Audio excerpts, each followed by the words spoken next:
Mega ಸುದ್ದಿಗೆ ಸ್ವಾಗತ. ನಾನು ಶಿಲ್ಪಾ ರಾಜು. ವೀಕ್ಷಕರೇ, ದೇಶದಲ್ಲಿ ಲೋಕಸಭೆ ಚುನಾವಣೆ ನಡೀತಾ ಇದೆ. ಒಂದು ಅತಿದೊಡ್ಡ ಪ್ರಜಾಪ್ರಭುತ್ವ ವ್ಯವಸ್ಥೆಯನ್ನು ಹೊಂದಿರುವಂತಹ ಭಾರತ ದೇಶದಲ್ಲಿ ಚುನಾವಣೆಗಳು ಬಂದಾಗ ರಾಜಕಾರಣಿಗಳ ಮಾತು, ಸ್ಟಾರ್ ಪ್ರಚಾರಕರ ಮಾತು ಎಗ್ಗಿಲ್ಲದೆ ಸಾಕ್ತಾ ಇರುತ್ತೆ ಕೂಡ. ಹಲವು ಬಾರಿ ನ್ಯಾಯಾಲಯ ಆಗಿರಬಹುದು, ಅದರ ಜೊತೆಗೆ ಚುನಾವಣಾ ಆಯೋಗ ಆಗಿರಬಹುದು, ವಾರ್ನಿಂಗ್ ಕೊಡುತ್ತೆ, ನೋಟಿಸ್ ಕೊಡುತ್ತೆ. ಆದರೆ ಏನು ಪ್ರಯೋಜನ ಅನ್ನೋ ಪ್ರಶ್ನೆ ಎದುರಾಗುತ್ತೆ. ಯಾವುದಕ್ಕೂ ಕೇರ್ ಮಾಡೋದಿಲ್ಲ, ಯಾವುದಕ್ಕೂ ತಲೆ ಕೆಡಿಸ್ಕೊಳ್ಳೋದಿಲ್ಲ. ಎಷ್ಟೇ ಬಾರಿ ನೋಟಿಸ್ ಬಂದರೂ ಎಷ್ಟು ಜನಕ್ಕೆ ಶಿಕ್ಷೆ ಆಗಿದೆ ದ್ವೇಷ ಭಾಷಣವನ್ನು ಮಾಡಿದವ್ರಿಗೆ ಅನ್ನೋ ಪ್ರಶ್ನೆಯಲ್ಲಿ ನಮ್ಮ ಮುಂದೆ ಎದುರಾಗುತ್ತೆ. ಇನ್ನೇನು ಚುನಾವಣೆಯ ಅಂತಿಮ ಹಂತದಲ್ಲಿ ದೇಶದ ಜನತೆ ಇರೋ ಸಂದರ್ಭದಲ್ಲಿ ಈಗ ಚುನಾವಣಾ ಆಯೋಗ ಭಾಷೆ, ಜಾತಿ, ಧರ್ಮವನ್ನು ಆಧರಿಸಿ ವಿಭಜನಾಕಾರಿ ಮಾತುಗಳನ್ನು ಆಡಬೇಡಿ ಅನ್ನುವಂತಹ ಒಂದು ಕಟ್ಟುನಿಟ್ಟಿನ ಸೂಚನೆಯನ್ನು ಎರಡೂ ಪಕ್ಷಗಳಿಗೆ, ಬಿಜೆಪಿ ಮತ್ತು ಕಾಂಗ್ರೆಸ್ಗೆ ರವಾನಿಸಿದೆ. ಇದಕ್ಕೆ ಉತ್ತರವನ್ನು ಕೂಡ ಕೊಡೋದಕ್ಕೆ ಮುಂದಾಗ್ತಾ ಇದೆ ಎರಡೂ ಪಕ್ಷಗಳು ಕೂಡ. ಆದರೆ ಏನೇ ತಾಂತ್ರಿಕ ವಿಚಾರಗಳನ್ನು ಕೊಟ್ಟರೂ ಕೂಡ ಇಲ್ಲಿ ದ್ವೇಷ ಭಾಷಣ ಅಥವಾ ಪ್ರಚೋದನಕಾರಿ ಭಾಷಣಗಳು ಮಾತ್ರ ನಿಲ್ಲೋದೇ ಇಲ್ಲ.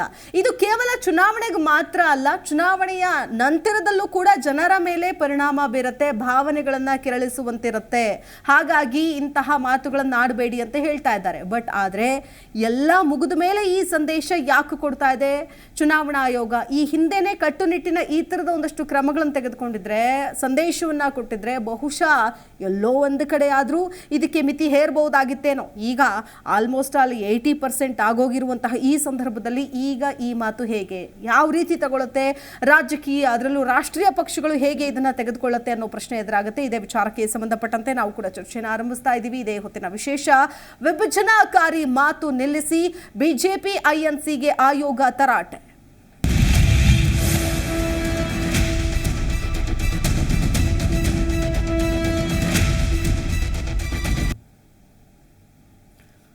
ಲೋಕಸಭೆ ಚುನಾವಣೆ ಇನ್ನೇನು ಮುಗಿಯೋ ಹಂತಕ್ಕೆ ಬಂತು ಅನ್ನೋವಾಗ ಎಚ್ಚೆತ್ತುಕೊಳ್ತಾ ಚುನಾವಣಾ ಆಯೋಗದಿಂದ ಬಂದಿರುವಂತಹ ಸಂದೇಶ, ಬಿಜೆಪಿ ಕಾಂಗ್ರೆಸ್ಗೆ ವಿಭಜನಾಕಾರಿ ಮಾತನ್ನ ನಿಲ್ಲಿಸಿ ಅಂತ ತರಾಟೆ ತೆಗೆದುಕೊಂಡಿದ್ದಾರೆ.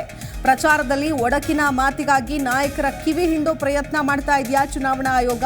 ಸಮಾಜವನ್ನು ಒಡೆಯುವ ಮಾತುಗಳನ್ನು ಆಡಬೇಡಿ ಅನ್ನೋ ತಾಕೀತು ಮಾಡಿದ್ದಾರೆ. ಬಿಜೆಪಿ ಕಾಂಗ್ರೆಸ್ಗೆ ಚುನಾವಣಾ ಆಯೋಗ ಕಟ್ಟುನಿಟ್ಟಿನ ಸೂಚನೆಯನ್ನ ಕೊಟ್ಟಿದೆ. 27 ದಿನಗಳ ಬಳಿಕ ಪ್ರಮುಖ ಪಕ್ಷಗಳಿಗೆ ಆಯೋಗ ಈಗ ಕಿವಿ ಮಾತನ್ನ ಹೇಳಿದೆ. ಸೊ ಇದನ್ನ ಎಷ್ಟರ ಮಟ್ಟಿಗೆ ಹಾಗಾದ್ರೆ ಪಾಲಿಸುತ್ತೆ? ಸಮಾಜವನ್ನ ಒಡೆಯುವಂತಹ ಯಾವುದೇ ಭಾಷಣ ಬೇಡ. ನೋಡಿ, ಬಿಜೆಪಿಗೂ ಕೂಡ ಕೊಟ್ಟಿದೆ ಅದೇ ವಿಚಾರಗಳನ್ನ, ಕಾಂಗ್ರೆಸ್ಗೂ ಕೂಡ ನಿರ್ದೇಶವನ್ನ ಕೊಟ್ಟಿದೆ ಚುನಾವಣಾ ಆಯೋಗ. ಸೊ ಹಾಗಾಗಿ ಮಾತಿನ ಮೇಲೆ ಹಿಡಿತ ಇರಲಿ ಅನ್ನೋದು. ನೋಡಿ, ಸರ್ವೇ ಸಾಮಾನ್ಯವಾಗಿ ನಾವು ಹೇಳ್ತೀವಿ ಜಾತಿ, ಸಮುದಾಯ, ಭಾಷೆ, ಧರ್ಮದ ಆಧಾರದ ಮೇಲೆ ಬೇಡ ಅಂತ. ಬಟ್ ಚುನಾವಣೆಗಳು ನಡೆಯೋದೇ ಇದರ ಆಧಾರದ ಮೇಲೆ, ಚುನಾವಣೆಗಳ ಭಾಷಣಗಳು ಇರೋದೇ ಇದರ ಆಧಾರದ ಮೇಲೆ. ಅದರಲ್ಲೂ ವಿಶೇಷವಾಗಿ ಚುನಾವಣೆಯ ಸಂದರ್ಭದಲ್ಲಿ ಇಂತಹ ಪ್ರಕರಣಗಳು ಮುನ್ನೆಲೆಗೂ ಕೂಡ ಬರುತ್ತೆ ಅನ್ನೋದು ಮತ್ತೊಂದು ವಿಪರ್ಯಾಸ. ಸೊ ಬಿಜೆಪಿ ಮತ್ತು ಕಾಂಗ್ರೆಸ್ಗೆ ಕಟ್ಟುನಿಟ್ಟಿನ ಸೂಚನೆ ನೀಡಿದೆ ಕೇಂದ್ರ ಚುನಾವಣಾ ಆಯೋಗ. ಚುನಾವಣೆಯ ಸಂದರ್ಭದಲ್ಲಿ ದೇಶದ ಸಾಮಾಜಿಕ ಮತ್ತು ಸಾಂಸ್ಕೃತಿಕ ಪರಿಸರವನ್ನ ಬಲಿ ಕೊಡೋದಕ್ಕೆ ಸಾಧ್ಯ ಇಲ್ಲ ಅಂತ ಹೇಳಿದೆ. ಬಟ್ ಈಗ ಬಲಿ ಆಗಿಲ್ವಾ ಅನ್ನೋ ಪ್ರಶ್ನೆ ಕೂಡ ನಮ್ಮ ಮುಂದೆ ಬರುತ್ತೆ. ಇದೆ ವಿಚಾರಕ್ಕೆ ಸಂಬಂಧಪಟ್ಟಂತೆ ನಮ್ಮ ಜೊತೆಗೆ ಅತಿಥಿಗಳು ಕೂಡ ಜಾಯ್ನ್ ಆಗ್ತಾ ಹೋಗ್ತಾರೆ. ಅವ್ರನ್ನ ಕಾರ್ಯಕ್ರಮಕ್ಕೆ ಸ್ವಾಗತ ಮಾಡ್ತೀನಿ. ಹೈಕೋರ್ಟ್ ವಕೀಲರಾದಂತಹ ಸುನಿಲ್ ಕುಮಾರ್ ಅವರು ಇದ್ದಾರೆ. ನಮಸ್ಕಾರ ಸರ್, ಕಾರ್ಯಕ್ರಮಕ್ಕೆ ಸ್ವಾಗತ. ರಾಜಕೀಯ ವಿಶ್ಲೇಷಕರಾದಂತಹ ಶಶಿಕಾಂತ್ ಡಾಳ್ಳಿ ಇದ್ದಾರೆ. ನಮಸ್ಕಾರ, ಕಾರ್ಯಕ್ರಮಕ್ಕೆ ಸ್ವಾಗತ. ಸುನಿಲ್ ಕುಮಾರ್ ಅವರು, ನೋಡ್ತಾ ಇದ್ದೀವಿ ಚುನಾವಣಾ ಆಯೋಗದ ಜವಾಬ್ದಾರಿಗಳು ಅಂತಿದೆ. ಸೊ ನಾವದನ್ನು ಪ್ರಶ್ನೆ ಮಾಡೋದಕ್ಕಿಂತಲೂ ಹೆಚ್ಚಾಗಿ ಅದು ನಿರ್ವಹಿಸ್ಕೊಂಡು ಹೋಗುತ್ತೆ. ಯಾವುದೇ ಪಕ್ಷಗಳು ಅಧಿಕಾರದಲ್ಲಿ ಇಲ್ಲದೆ ಇರೋದ್ರಿಂದ, ನೀತಿ ಸಂಹಿತೆ ಜಾರಿಯಲ್ಲಿ ಇರೋದ್ರಿಂದ ಚುನಾವಣಾ ಆಯೋಗನೇ ಒಂದು ರೀತಿ ಅಲ್ಟಿಮೇಟ್ ಅಂತ ಹೇಳ್ಬೋದು. ಅವ್ರು ಕೊಡುವಂತಹ ಸೂಚನೆಗಳು ಮತ್ತೊಂದು ಮಗದೊಂದು. ಬಟ್ ಆದರೆ ಚುನಾವಣೆ ಮುಗಿಯೋ ಹಂತದಲ್ಲಿ ಈ ಸಂದೇಶ ಬಂದಿದೆ ಅಂದರೆ ಇಷ್ಟು ದಿನದ ಭಾಷಣದ ಅಥವಾ ಇಷ್ಟು ದಿನದ ಮಾತುಗಳ ಆಧಾರದ ಮೇಲೆ ಈ ಸೂಚನೆನಾ, ಅಥವಾ ಇನ್ನೇನು ಮುಗಿಯೋಕೆ ಬಂದ ಮೇಲೆ ಇದು ಯಾವ ಮಟ್ಟಿಗೆ ಪರಿಣಾಮಕಾರಿ ಆಗುತ್ತೆ ಅನ್ನೋ ಪ್ರಶ್ನೆ ಸರ್ವೇ ಸಾಮಾನ್ಯ ಸಹಜವಾಗಿ ಬರುತ್ತೆ. ಏನು ಹೇಳ್ತೀರಿ ಮೇಡಮ್? ಇದು ಕೊನೆಯದಾಗಿ ಕೊಟ್ಟಿರುವಂಥದ್ದು ಡೈರೆಕ್ಷನ್ಸ್ ಅಲ್ಲ. ಸ್ಟಾರ್ಟಿಂಗ್ ಇಂದ ಅನೇಕ ಸರಿ ನೋಟಿಸ್ಗಳ ಮೇಲೆ ನೋಟಿಸ್ ಕೊಟ್ಟಿದ್ದಾರೆ. ಈಗ ಚುನಾವಣಾ ಆಯೋಗ ಕೂಡ ಅದಕ್ಕೂ ಒಂದು ಬೌಂಡ್ರಿ ಮತ್ತು ಒಂದು ಜುರಿಸ್ಟ್ರಿಕ್ಷನ್ ಇರುತ್ತೆ.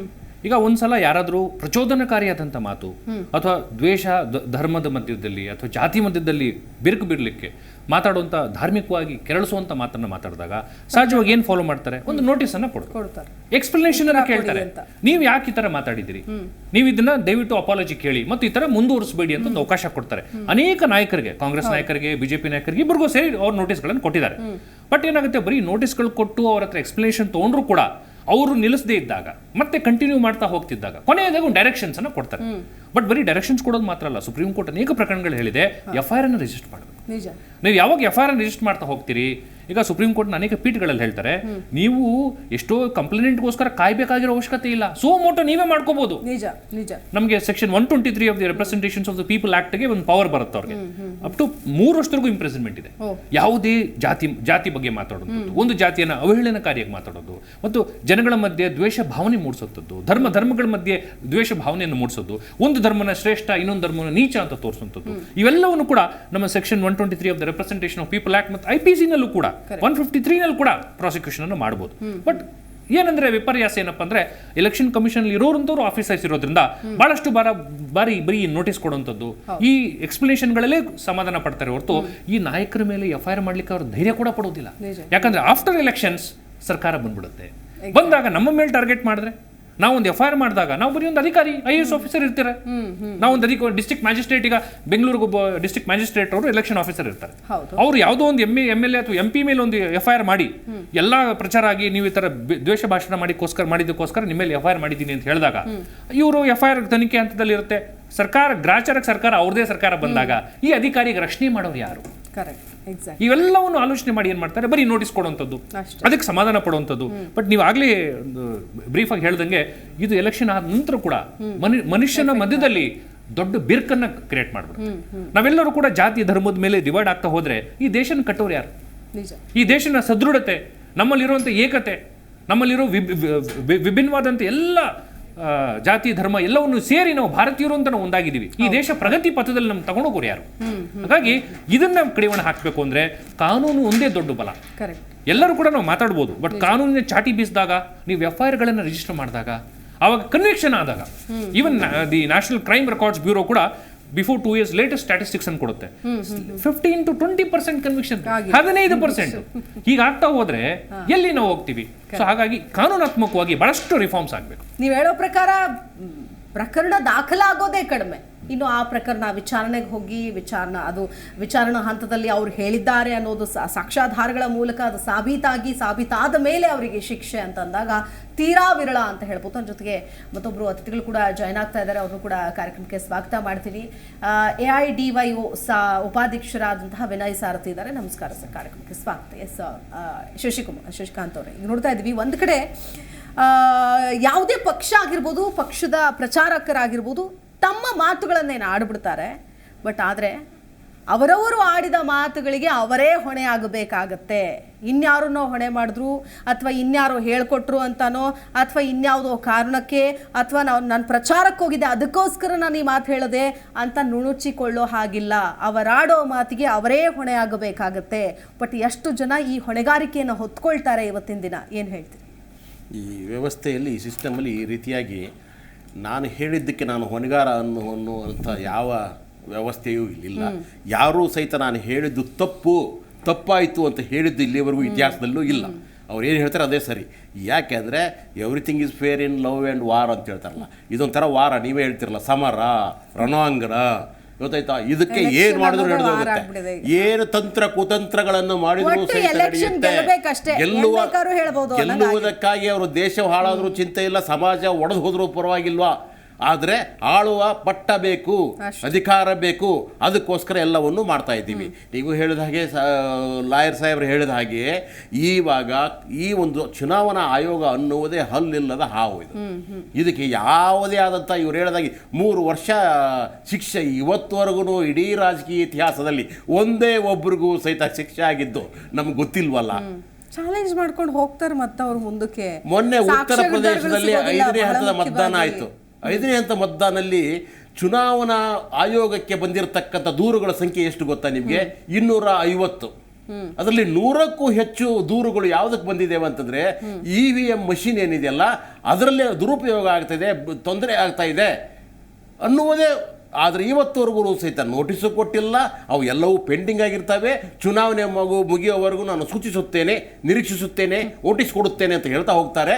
ಅದರ ನಂತರ ಯಾವ ಚುನಾವಣೆ ಆಯೋಗವು ಇನ್ನು ಮುಂದಿನ ಈ ಚುನಾವಣೆಯವರೆಗೂ ಅದು ಇದೆ ಅನ್ನೋದು ನಮ್ಗೆ ಗೊತ್ತಾಗೋದಿಲ್ಲ.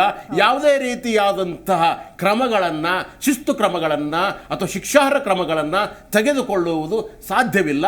ಆದ್ದರಿಂದ ಆ ಧೈರ್ಯದ ಮೇಲೆ ನಮ್ಮ ರಾಜಕಾರಣಿಗಳು ಬಾಯಿಗೆ ಬಂದದ್ದನ್ನು ಪುಂಖಾನುಪುಂಖವಾಗಿ ಹೇಳ್ತಾನೆ ಇರ್ತಾರೆ, ಸಮಾಜವನ್ನು ಒಡಿತಾನೆ ಇರ್ತಾರೆ, ಧರ್ಮವನ್ನು ಒಡಿತಾನೆ ಇರ್ತಾರೆ, ಜಾತಿಯನ್ನು ಒಡಿತಾನೆ ಇರ್ತಾರೆ, ಈ ದೇಶವನ್ನು ಛಿದ್ರ ಮಾಡುವ ಕೆಲಸವನ್ನು ಮಾಡ್ತಾರೆ. ಆದ್ರೂ ಸಹಿತ ಈ ಒಂದು ಚುನಾವಣಾ ಆಯೋಗ ಒಂದೆರಡು ಒಳ್ಳೆ ಮಾತನ್ನು ಹೇಳಿದೆ, ನೀವು ಗಮನಿಸಬಹುದು. ಏನು ಅಂದರೆ ಬಹುತ್ವದ ಮೂಲ ರಚನೆಗೆ ಭಂಗವಾಗದ ಹಾಗೆ ನೋಡಿಕೊಳ್ಳಿ. ಇವರು ಬರೀ ಹಿಂದುತ್ವ ಅಂತ ಹೋಗ್ತಾ ಇದ್ದೀರಲ್ವ ನೀವು. ಆದರೆ ಬಹುತ್ವದ ರಚನೆ ಏನಿದೆ, ಮೂಲ ರಚನೆ ಏನಿದೆಯಲ್ಲ, ಅಂದರೆ ಎಲ್ಲ ಜಾತಿ ಧರ್ಮದವರು ಒಂದು ಎನ್ನುವ ಮೂಲ ರಚನೆ, ಅದು ಬಹುತ್ವದ ರಚನೆ, ಬರೀ ಹಿಂದುತ್ವ ಮಾತ್ರ ಅಲ್ಲ. ಅದಕ್ಕೆ ಎಂದೂ ಭಂಗ ಬರದ ಹಾಗೆ ನೋಡಿಕೊಳ್ಳಿ ಎಂದು ನಾನು ನಿರೀಕ್ಷಿಸುತ್ತೇನೆ ಅಂತ ಹೇಳ್ತಾರೆ. ಸುಮ್ಮನೆ ಅವರ ಆಶಯ ಅಷ್ಟೇ. ಈ ಸ್ವಾಮಿಗಳು ಆಶೀರ್ವಚನ ಮಾಡಿದ ಹಾಗೆ ಇವರು ನನ್ನ ಈ ಥರ ಇರಿ ಅಂತ ಹೇಳ್ತಾ ಹೋಗುತ್ತೆ ಹೊರತಾಗಿ ಅದನ್ನು ಫಾಲೋ ಮಾಡ್ತಕ್ಕಂಥವ್ರು ಯಾರೂ ಇಲ್ಲ. ಇದು ನಮ್ಮ ಈ ಸದ್ಯದ ವ್ಯವಸ್ಥೆ ಆಗಿದೆ. ನಿಜ ವಿನಯ್. ಅಂದರೆ ಇಲ್ಲಿ ಚುನಾವಣೆಗೆ ನಾವು ಗೆಲ್ಲಲೇಬೇಕು ಅನ್ನೋ ಥರದ ಮಾತುಗಳ ಬೇರೆ. ಅಂದರೆ ಒಟ್ಟು ಏನಾದರೂ ಆಗಲಿ ಒಂದು ವರ್ಗದ ಜನರನ್ನು ನಾವು ಸೆಳಿತೀವಿ. ಅವರನ್ನ ಸೆಳಿಬೇಕು ಅಂದರೆ ಅವರಿಗೆ ಹಿತವಚನ, ಅಂದರೆ ಹಿತವಾದ ಮಾತುಗಳನ್ನೇ ಆಡಬೇಕು. ಸೊ ಅವ್ರಿಗೆ ಹಿತವಾದ ಮಾತಾಡಬೇಕು ಅಂತಂದರೆ ಅವರ ವಿರೋಧಿಗಳು ಅಥವಾ ಅವರ ವಿರೋಧಿ ಸಮುದಾಯಗಳು ಅಂತ ಬಿಂಬಿಸಿರುವಂತಹ ಇದೇ ರಾಜಕಾರಣಿಗಳು ಇವರಿಗೆ ಹಿತ ಮಾತಾಡೋದಕ್ಕೋಸ್ಕರ ಅವರನ್ನು ತೆಗಳ್ತಾರೆ, ಅವರ ದ್ವೇಷವನ್ನ ಕಟ್ಕೊಳ್ತಾರೆ. ಇವರು ಬೈದ್ಬಿಟ್ರೆ ಇನ್ನೊಂದು ಸಮುದಾಯಕ್ಕೆ ಬೈದ್ಬಿಟ್ರೆ, ಇನ್ನೊಂದು ಧರ್ಮಕ್ಕೆ ಬೈದ್ಬಿಟ್ರೆ, ಅಥವಾ ಇನ್ನೊಂದು ಧರ್ಮವನ್ನು ಓಲೈಸಿದ್ರೆ ಇವ್ರಿಗೆ ಖುಷಿ ಆಗುತ್ತೆ, ಖುಷಿಯಾಗಿ ನಮ್ಗೆ ಓಟ್ ಹಾಕ್ತಾರೆ ಅಂತ. ಬಟ್ ಆದರೆ ಇಲ್ಲಿ ಜಯ ಗಳಿಸೋದು ಅಷ್ಟೇ ಅಲ್ಲ, ಚುನಾವಣೆಯ ಅಥವಾ ಚುನಾವಣೆಗೆ ಹೋಗೋ ಸಂದರ್ಭದಲ್ಲಿ ಆ ರಾಜಕಾರಣಿಗಳು, ಆ ಪಕ್ಷದ ಅನುಯಾಯಿಗಳಿರ್ತಾರೆ, ಅಭಿಮಾನಿಗಳಿರ್ತಾರೆ. ಅವರು ನಿಮ್ಮ ಮಾತುಗಳನ್ನು ಅಲ್ಲಿ ಅಂದರೆ ಮುಂದಿನ ದಿನಗಳಲ್ಲಿ ಅವರು ಅನುಕರಿಸ್ತಾರೆ, ಅದನ್ನೇ ನಿಜ ಅಂತ ನಂಬಿಕೊಳ್ತಾರೆ. ಆಗ ಅತಿ ದೊಡ್ಡ ಭಂಗ ಆಗತ್ತೆ. ಅಂದರೆ ಅವರು ಅದನ್ನೇ ನಿಜ ಅಂತ ಅಂದುಕೊಂಡ್ರೆ ಸಮಾಜದ ಮೇಲೆ ಅತಿ ದೊಡ್ಡ ಪರಿಣಾಮ ಬೀರುತ್ತೆ. ಅದು ಅವ್ರು ನಂಬಿಕೊಳ್ಳೋದಷ್ಟೇ ಅಲ್ಲ, ಅವ್ರ ಇಡೀ ಕುಟುಂಬ, ಅವರ ಮಕ್ಕಳಿಗೂ ಅವ್ರು ಅದನ್ನೇ ಕಲಿಸ್ತಾರೆ, ಅದೇ ನಿಜ ಅಂದ್ಕೊಂಡು. ಸೊ ಇದು ಒಡೆಯುವಂತಹ ಒಂದು ಪ್ರಕ್ರಿಯೆ ಶುರುವಾಗುತ್ತೆ ಅಂತ ತುಂಬ ಆಳವಾದಂತಹ ಮಾತುಗಳು. ಇದು ನಿಜಕ್ಕೂ ಏನು ಹೇಳ್ತೀರಿ? ನೀವೇನು ಹೇಳಿದ್ರಿ ಅದನ್ನು ಸಮ್ಮರೈಸ್ ಮಾಡೋದಕ್ಕೆ ಹೇಳ್ತೀನಿ. ವೋಟ್ ಬ್ಯಾಂಕ್ ಪೊಲಿಟಿಕ್ಸ್ ಅಷ್ಟೇ. ಯಾವ ಮಾತಾಡಿದ್ರೆ ಯಾರ ಕಿವಿಗೆ ಹಿತವಾಗಿರುತ್ತೆ ಅದರಿಂದ ಎಷ್ಟು ವೋಟ್ ಎನ್ಶ್ಯೂರ್ ಆಗುತ್ತೆ. ಇದ್ರ ಬಗ್ಗೆ ಈ ಕಾಂಗ್ರೆಸ್ ಅವರಾಗ್ಲಿ ಬಿಜೆಪಿ ಅವರಾಗ್ಲಿ they are prepared for it. ಆ ಮಾತುಗಳು ಬರುತ್ತೆ. ಅದೇ ಹೇಳೋದು, ಬರೀ ಇದು ವೋಟ್ ಬ್ಯಾಂಕ್ ಅಂತ ನೀವು ಅಂದ್ಕೊಂಡು ಮಾತಾಡ್ತೀರಿ, ಬಟ್ ಅದ್ರ ಪರಿಣಾಮ ಬೇರೆ ಬೇರೆ ಆಗಿರುತ್ತೆ ಅಂತ. Exactly madam. ಅದ್ರ ಮೂಲಕ ಏನಾಗುತ್ತೆ ಅಂತ ಹೇಳಿದ್ರೆ ಯಾರ್ಯಾರನ್ನ ನಾನು ಗೆದ್ಕೋತಾ ಇದ್ದೀನಿ, ಯಾರ್ಯಾರನ್ನ ನಾನು ಎನ್ಶ್ಯೂರ್ ಮಾಡ್ಕೋತಾ ಇದ್ದೀನಿ ಅನ್ನೋದ್ರ ಮೂಲಕ ಅವ್ರುಗಳು ಅಲ್ಲಿಂದ ಒಂದು ಮೆಸೇಜನ್ನು ಕೊಡ್ತಾ ಇದ್ದಾರೆ. ಅಂದ್ರೆ ನಾವು ಗೆದ್ದು ಬಂದ್ರೆ ಇದನ್ನೇ ನಾವು ಇದನ್ನ ಪಾಲಿಸಿನ ಕಂಟಿನ್ಯೂ ಮಾಡ್ತೀವಿ ಅನ್ನೋದನ್ನ ಮೆಸೇಜನ್ನ ಕೊಡ್ತಾ ಇದ್ದಾರೆ. ಅದು ಬೋತ್ ದಿ ಪೊಲಿಟಿಕಲ್ ಪಾರ್ಟೀಸ್. ಇಲ್ಲಿ EC ಮಾಡಿರೋದೇನಿದೆ, ಇಟ್ ಈಸ್ ಏನಂತಾರೆ, two little and too late. 5 face election ಮುಗಿದಿದೆ, ಇವಾಗ ನಾವು ನೋಟಿಸ್ ಕೊಡ್ತೀವಿ ಅಥವಾ ಇನ್ನೊಂದು ವಾರ್ನಿಂಗ್ ಕೊಡ್ತೀವಿ. It is two little and too late. Even ಪೇಪರ್ಗಳು ಕೂಡ ಅದನ್ನೇ ಎಕ್ಸ್ಪ್ರೆಸ್ ಮಾಡ್ತಾ ಇದ್ದಾರೆ ಇಲ್ಲಿ. ನಮಗೂ ಕೂಡ ಹಂಗೆ ಅನಿಸುತ್ತೆ. ಮತ್ತು ಮುಂಚೆ ಎಲ್ಲ ಏನಾಗೋದು, ಯಾರಾದರೂ ಒಬ್ಬರು ತಪ್ಪಾಗಿ ಮಾತಾಡಿದ್ರೆ ಅವ್ರಿಗೆ ನೋಟಿಸ್ ಹೋಗೋದು. ಇವಾಗ ಎರಡೂ ಪಕ್ಷದ ಅಧ್ಯಕ್ಷರಿಗೆ ನೋಟಿಸ್ ಕೊಟ್ಟಿದ್ದಾರೆ. ಇದು ಏನು ಹೊಸ ಪ್ರೆಸಿಡೆಂಟ್ ಸೆಟ್ ಮಾಡ್ತಾ ಇದಾರಲ್ಲ ಇವಾಗ ಈ ಎಲೆಕ್ಷನ್ ಕಮಿಷನ್ನಲ್ಲಿ. ಯಾರು ತಪ್ಪು ಮಾತಾಡ್ತಾರೋ ಅವ್ರಿಗೆ ಹೋಗ್ಬೇಕು ನೋಟಿಸು. ಅವರು they should be held accountable. ಇವಾಗ ಅದನ್ನ ಬ್ರೇಕ್ ಮಾಡ್ತಾ ಇದಾರಲ್ಲ, ಹೊಸ ಒಂದು ಪ್ರತೀತಿ ಸೆಟ್ ಮಾಡ್ತಾ ಇದ್ದಾರೆ. ಅಂದರೆ they want to satisfy both. ಇವಾಗ ನಾವು ಕಾಂಗ್ರೆಸ್ಗೂ ಹೊಡೆದಿದ್ದೀವಿ, ಕಾಂಗ್ರೆಸ್ಗೂ ಹೊಡೆದಿದ್ದೀವಿ, ಬಿಜೆಪಿಗೆ ತೋರಿಸೋದು, ಬಿಜೆಪಿಗೂ ಹೊಡೆದಿದ್ದೀವಿ, ಕಾಂಗ್ರೆಸ್ ತೋರಿಸೋದು. ಬಟ್ ಇಲ್ಲಿ ಎಷ್ಟು ಕೆಲವು ಮಾತುಗಳು ನಿಜವಾಗ್ಲೂ ಜವಾಬ್ದಾರಿಯುತವಾಗಿ ಬಂದಿದೆಯಾ? ಇವಾಗ ಮಾಂಗಲ್ಯ ಕಿತ್ಕೋತಾರೆ ಅನ್ನೋ ಮಾತುಗಳಾಗಲಿ ಅಥವಾ ಬೇರೆ ಇನ್ನೇನು ಮಾತುಗಳೆಲ್ಲ ಬಂದಿದೆ, ಇವೆಲ್ಲ ನಿಜವಾಗ್ಲೂ ಜವಾಬ್ದಾರಿಯುತವಾಗಿ ಬಂದಿದೆಯಾ? ಇದೆಲ್ಲ ಇದು ನಿಜವಾಗ್ಲೂ ಪ್ರಶ್ನಾರ್ಹ ಮೇಡಮ್. ಇದು ಸರಿ ಇಲ್ಲ. ಇದು ನಾನು ಮಾತಾಡ್ತೀನಿ ವಿನಯ್ ಅವ್ರ ನಿಮ್ಮ ಜೊತೆಗೆ. ವೀಕ್ಷಕರೇ, ಅನೇಕ ಇಂತಹ ಭಾಷಣಗಳು ಕೇಳಿಬಂದಾಗ ಅನೇಕರು ಆಬ್ವಿಯಸ್ಲಿ ವಿರೋಧ ಪಕ್ಷದವರಾಗಿರ್ಬೋದು ಅಥವಾ ಬೇರೆಯವರಾಗಿರ್ಬೋದು, ಯಾರಿಗೆ ಹರ್ಟ್ ಆಗಿರುತ್ತೋ ಅವರಾಗಿರ್ಬೋದು, ಖುದ್ದು ಚುನಾವಣಾ ಆಯೋಗಕ್ಕೆ ದೂರು ಕೊಡ್ತಾರೆ. ಆದರೆ ಇಂತಹ ದೂರುಗಳನ್ನು ಎಷ್ಟರ ಮಟ್ಟಿಗೆ ಚುನಾವಣಾ ಆಯೋಗ ಮಾನ್ಯ ಮಾಡುತ್ತೆ ಅದನ್ನ ದಾಖಲಿಸ್ಕೊಳ್ಳುತ್ತೆ ಅಥವಾ ಆ ದೂರಿನ ಆಧಾರದ ಮೇಲೆ ನೋಟಿಸ್ ಕೊಡುತ್ತೆ. ಇದನ್ನು ನಾವು ಮಾತಾಡಬೇಕಾಗತ್ತೆ, ಪ್ರಶ್ನೆ ಮಾಡಬೇಕಾಗತ್ತೆ. ವೀಕ್ಷಕರೇ, ಸರ್ವೇ ಸಾಮಾನ್ಯವಾಗಿ ನೀವು ಈ ಪ್ರಶ್ನೆಯನ್ನ ಕೇಳಿರ್ತೀರಿ ನಮ್ಗಳಿಗೆ ಎಷ್ಟೋ ಸರಿ. ಏನು ಅಂದ್ರೆ, ಈ ಚುನಾವಣೆ ಸಂದರ್ಭದಲ್ಲಿ ಇಷ್ಟು ದುಡ್ಡು ಹಿಡಿದ್ರು, ಅಷ್ಟು ದುಡ್ಡು ಸೀಸ್ ಮಾಡಿದ್ರು, ಅಕ್ರಮ ಹಣ ವರ್ಗಾವಣೆ ಆಯ್ತಾ, ಮತದಾರರಿಗೆ ಸೆಳೆಯೋದಕ್ಕೆ ಅಂತ ಇಂತಹ ಒಂದಷ್ಟು ವಸ್ತುಗಳನ್ನ ಜಪ್ತಿ ಮಾಡಿದ್ರು, ಲಕ್ಷಾಂತರ ಕೋಟ್ಯಾಂತರ ಮೌಲ್ಯ, ಅದರಲ್ಲೂ ಈ ಎಲೆಕ್ಷನ್ ಅಲ್ಲಂತೂ ಕೋಟಿ ಕೋಟಿ ಹಣ ಜಪ್ತಿ ಮಾಡಿದ್ರು. ಆದ್ರೆ ಅದಾದ ನಂತರದಲ್ಲಿ ಆಯೋಗ ಯಾವ ರೀತಿ ಇದನ್ನ ಡಿಸ್ಪರ್ಸ್ ಮಾಡುತ್ತೆ, ಯಾವ ರೀತಿ ಇದ್ರ ಮೇಲೆ ಮೊಕದ್ದಮೆ ಹೂಡ್ತಾರಾ, ಎಷ್ಟೋ ಸಂದರ್ಭದಲ್ಲಿ ಸಾಕ್ಷ್ಯಗಳಿದ್ರೂ ಕೂಡ ಅವ್ರಿಗೆ ಯಾಕೆ ಅವ್ರ ಮೇಲೆ ಶಿಕ್ಷೆ ಆಗೋದಿಲ್ಲ ಅನ್ನೋ ಪ್ರಶ್ನೆ ಕೇಳುತ್ತೆ. ನಾನು ಈ ಪ್ರಶ್ನೆಯನ್ನ ನೇರವಾಗಿ ವಕೀಲರಿಗೆ ಕೇಳ್ತಾ ಇದ್ದೀನಿ, ನಿಮಗೂ ಕೂಡ ಕೇಳಿರ್ತಾರೆ ಈ ಪ್ರಶ್ನೆನ. ಇಷ್ಟೆಲ್ಲ ಹಣ ಹಿಡಿತಾರೆ, ಅಕ್ರಮವಾಗಿ ಸಾಗಾಟ ಆಗ್ತಿರುತ್ತೆ, ಯಾವುದೇ ದಾಖಲೆಗಳಿರೋದಿಲ್ಲ, ಆ ಸಂದರ್ಭದಲ್ಲಿ ತೋರಿಸಿರೋದಿಲ್ಲ, ಕೋಟಿ ಕೋಟಿ ಹಣ ಇರುತ್ತೆ. ಬಟ್ ಆದರೆ ಅದಾದ ಮೇಲೆ ಇಂಥವ್ರಿಗೆ ಸೇರಿದ್ದು ಅಂತ ಒಂದು ಅಪ್ರಾಕ್ಸಿಮೇಟ್ ಗೊತ್ತಿರುತ್ತೆ. ಒಂದು ಆ ಕ್ಷೇತ್ರದ MLA ಅಥವಾ MP ಯಾರು ಇರ್ತಾರೆ, ಯಾರ ಕಡೆಯವರು ಅವರು, ಏನು ಎತ್ತ ಅಂತ ಸ್ವಲ್ಪ ಆಳವಾಗಿ ಹೋದ್ರೆ ಗೊತ್ತಾಗೇ ಆಗುತ್ತೆ. ಬಟ್ ಆದರೆ ಇಲ್ಲಿವರೆಗೂ ಅಕ್ರಮ ಹಣ ವರ್ಗಾವಣೆ ಆಗಿರಬಹುದು, ಅಥವಾ ವಸ್ತುಗಳು ಆಮಿಷ ಒಡ್ಡೋದಕ್ಕೆ ತೆಗೆದುಕೊಂಡು ಹೋಗುವಂತಹ ವಸ್ತುಗಳಾಗಿರ್ಬೋದು, ಚಿನ್ನ ಬೆಳ್ಳಿ ಏನೇನೋ ವಸ್ತುಗಳು ಈಗಂತೂ. ಸೊ ಇದು ಯಾವುದು ಎಷ್ಟೇ ಕೋಟ್ಯಾಂತರ ಮೌಲ್ಯದ ಹಿಡಿದ್ರೂ ಕೂಡ ಶಿಕ್ಷೆ ಆಗೋದಿಲ್ಲ. ಇದ್ರ ಪ್ರಾಸೆಸ್ ಹೇಗಿರುತ್ತೆ? ಚುನಾವಣಾ ಆಯೋಗದ ಬಗ್ಗೆನೂ ಕೂಡ ನಾವು ಮಾತಾಡಬೇಕಾಗುತ್ತೆ ಈ ಸಂದರ್ಭದಲ್ಲಿ. ಅದಕ್ಕೇನು ಹೇಳ್ತೀರಿ ಮೇಡಮ್? ಈಗ ಎಷ್ಟೋ ಸಲ ಹಣವನ್ನು ತಗೊಂಡು ಹೋಗ್ತಿರ್ತಾರೆ ಮತದಾರರಿಗೆ ಹಂಚಲಿಕ್ಕೆ, ಮತ್ತು ಮನಿ ಮತ್ತು ಮೆಟೀರಿಯಲ್ಗಳು, ಗಿಫ್ಟ್ಗಳು ಎಲ್ಲ ಸೀಸ್ ಆಗ್ತವೆ. ಬಟ್ ಎಷ್ಟೋ ಸಲ ಕನ್ವಿಕ್ಷನ್ ಆಗಬೇಕು ಅಂದ್ರೂ ಕೂಡ ಯಾರು ತಗೊಂಡು ಹೋಗ್ತಿರ್ತಾರಲ್ಲ ಕೆಲಸಗಾರರು, ಅವ್ರಿಗೆ ಪಾಪ ಶಿಕ್ಷೆ. ಹೌದು, ಮೂಲ ರಾಜಕಾರಣಿ ಯಾರಿರ್ತಾರೋ ಅವರು ರೀಚೇ ಆಗೋದಿಲ್ಲ. ಅವ್ರ ಫೋಟೋ ಸಮೇತ ಇದ್ರೂ ಕೂಡ, ಯಾಕಂದ್ರೆ ಕಾನೂನಿಗೆ ಎವಿಡೆನ್ಸ್ ಬೇಕಲ್ಲ. ಎಷ್ಟೋ ಸಲ ಏನಾಗ್ತದೆ ಮೇಡಮ್, ಈಗ ಎಕ್ಸಾಂಪಲ್, ಈಗ ಯಾರೋ ಒಬ್ರು ರಾಜಕಾರಣಿಯ ಭಾವಚಿತ್ರ ಹಾಕೊಂಡು ಟಿ ಶರ್ಟ್ಸ್ಗಳು, 1000 ಅಥವಾ 2000 ಟಿ ಶರ್ಟ್, ಸೀರೆಗಳು, ಗಿಫ್ಟ್ ಪ್ಯಾಕ್ಗಳು, ಅವ್ರ ರಾಜಕಾರಣಿ ಫೋಟೋ ಸಮೇತ ಸಿಗುತ್ತೆ ನಿಮಗೆ. ಬಟ್ ಸಿಕ್ಕಿದಾಗ ಅದೇ ರಾಜಕಾರಣಿ ದುಡ್ಡನ್ನು ಕೊಟ್ಟು ಇದನ್ನ ಪ್ರಿಂಟ್ ಮಾಡಿಸಿದಕ್ಕೆ ಮೆಟೀರಿಯಲ್ ಬೇಕು. ಈಗ ಈ ಗಾಡಿನಲ್ಲಿ ಸಾಗಾಟನೆ ಮಾಡ್ತಾರಲ್ಲ, ಅವ್ರೇನ್ ಮಾಡ್ತಾರೆ, ಸಿಕ್ಕಾಕೊಂಡ್ಮೇಲೆ ತನ್ನ ಗುರುವನ್ನ ಕಾಪಾಡ್ಲಿಕ್ಕೋಸ್ಕರ ಇವರು ಏನು ಹೇಳಿಲ್ಲ, ನನ್ನ ಗುರು ಭಕ್ತಿಯಿಂದ ನಾನೇ ಪ್ರಿಂಟ್ ಮಾಡಿ ತಗೊಂಡು ಹೋಗ್ತಾ ಇದ್ದೀನಿ. ಅಭಿಮಾನಿಗಳು ಅವಾಗ ದೊಡ್ಡ ದೊಡ್ಡ ಅವರ ಲೀಡರ್ಸ್ ಏನ್ ಹೇಳ್ತಾರೆ, ನೋಡಪ್ಪ ನೀನು ಒಪ್ಕೋ, ನೀನು ನಾನು ಬಿಡಿಸ್ತೀನಿ. ಅವಾಗ ನಿಮ್ ಕನ್ವಿಕ್ಷನ್ ಎಲ್ಲಿ ಸಿಗುತ್ತೆ ನಿಮ್ಗೆ? ರಾಜಕಾರಣಿಗಳು ಎಲ್ಲ ಹೋಗುತ್ತೆ ಕೇಸ್ ಅದು. ಸೊ ಇವರೆಲ್ಲ ಬಂದು ಅಪ್ರೂವರ್ಗಳಾಗಿ ಐಡೆಂಟಿಫೈ ಆಗ್ಬಿಡ್ತಾರೆ.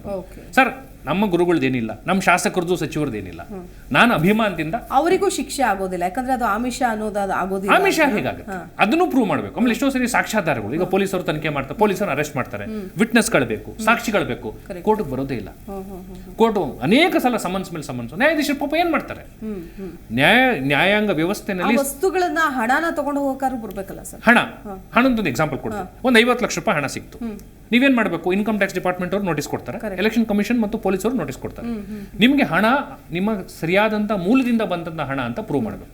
ನಾಳೆ ದಿವಸ ಸಿಕ್ಕಾಕೊಂಡಂತ ಹಣ ನೀವು ಇಮಿಡಿಯೇಟ್ ಬರೋದಿಲ್ಲ. ಎಲೆಕ್ಷನ್ ಆದ ನಂತರ ಏನ್ ಮಾಡ್ತಾರೆ, ಯಾರು ಸಿಕ್ಕಾಕೊಂಡಿರ್ತಾರಲ್ಲ ಅವರು, ನಾನು ಯಾರೋ ಶ್ರೀಮಂತನ ಹತ್ರ ಸಾಲ ತಂದೆ ಅಂತ ಹೇಳಿ ಒಂದು ಡಾಕ್ಯುಮೆಂಟ್ ರೆಡಿ ಮಾಡ್ಕೊಂಡ್ಬಂದು ಕೊಡ್ತಾರೆ.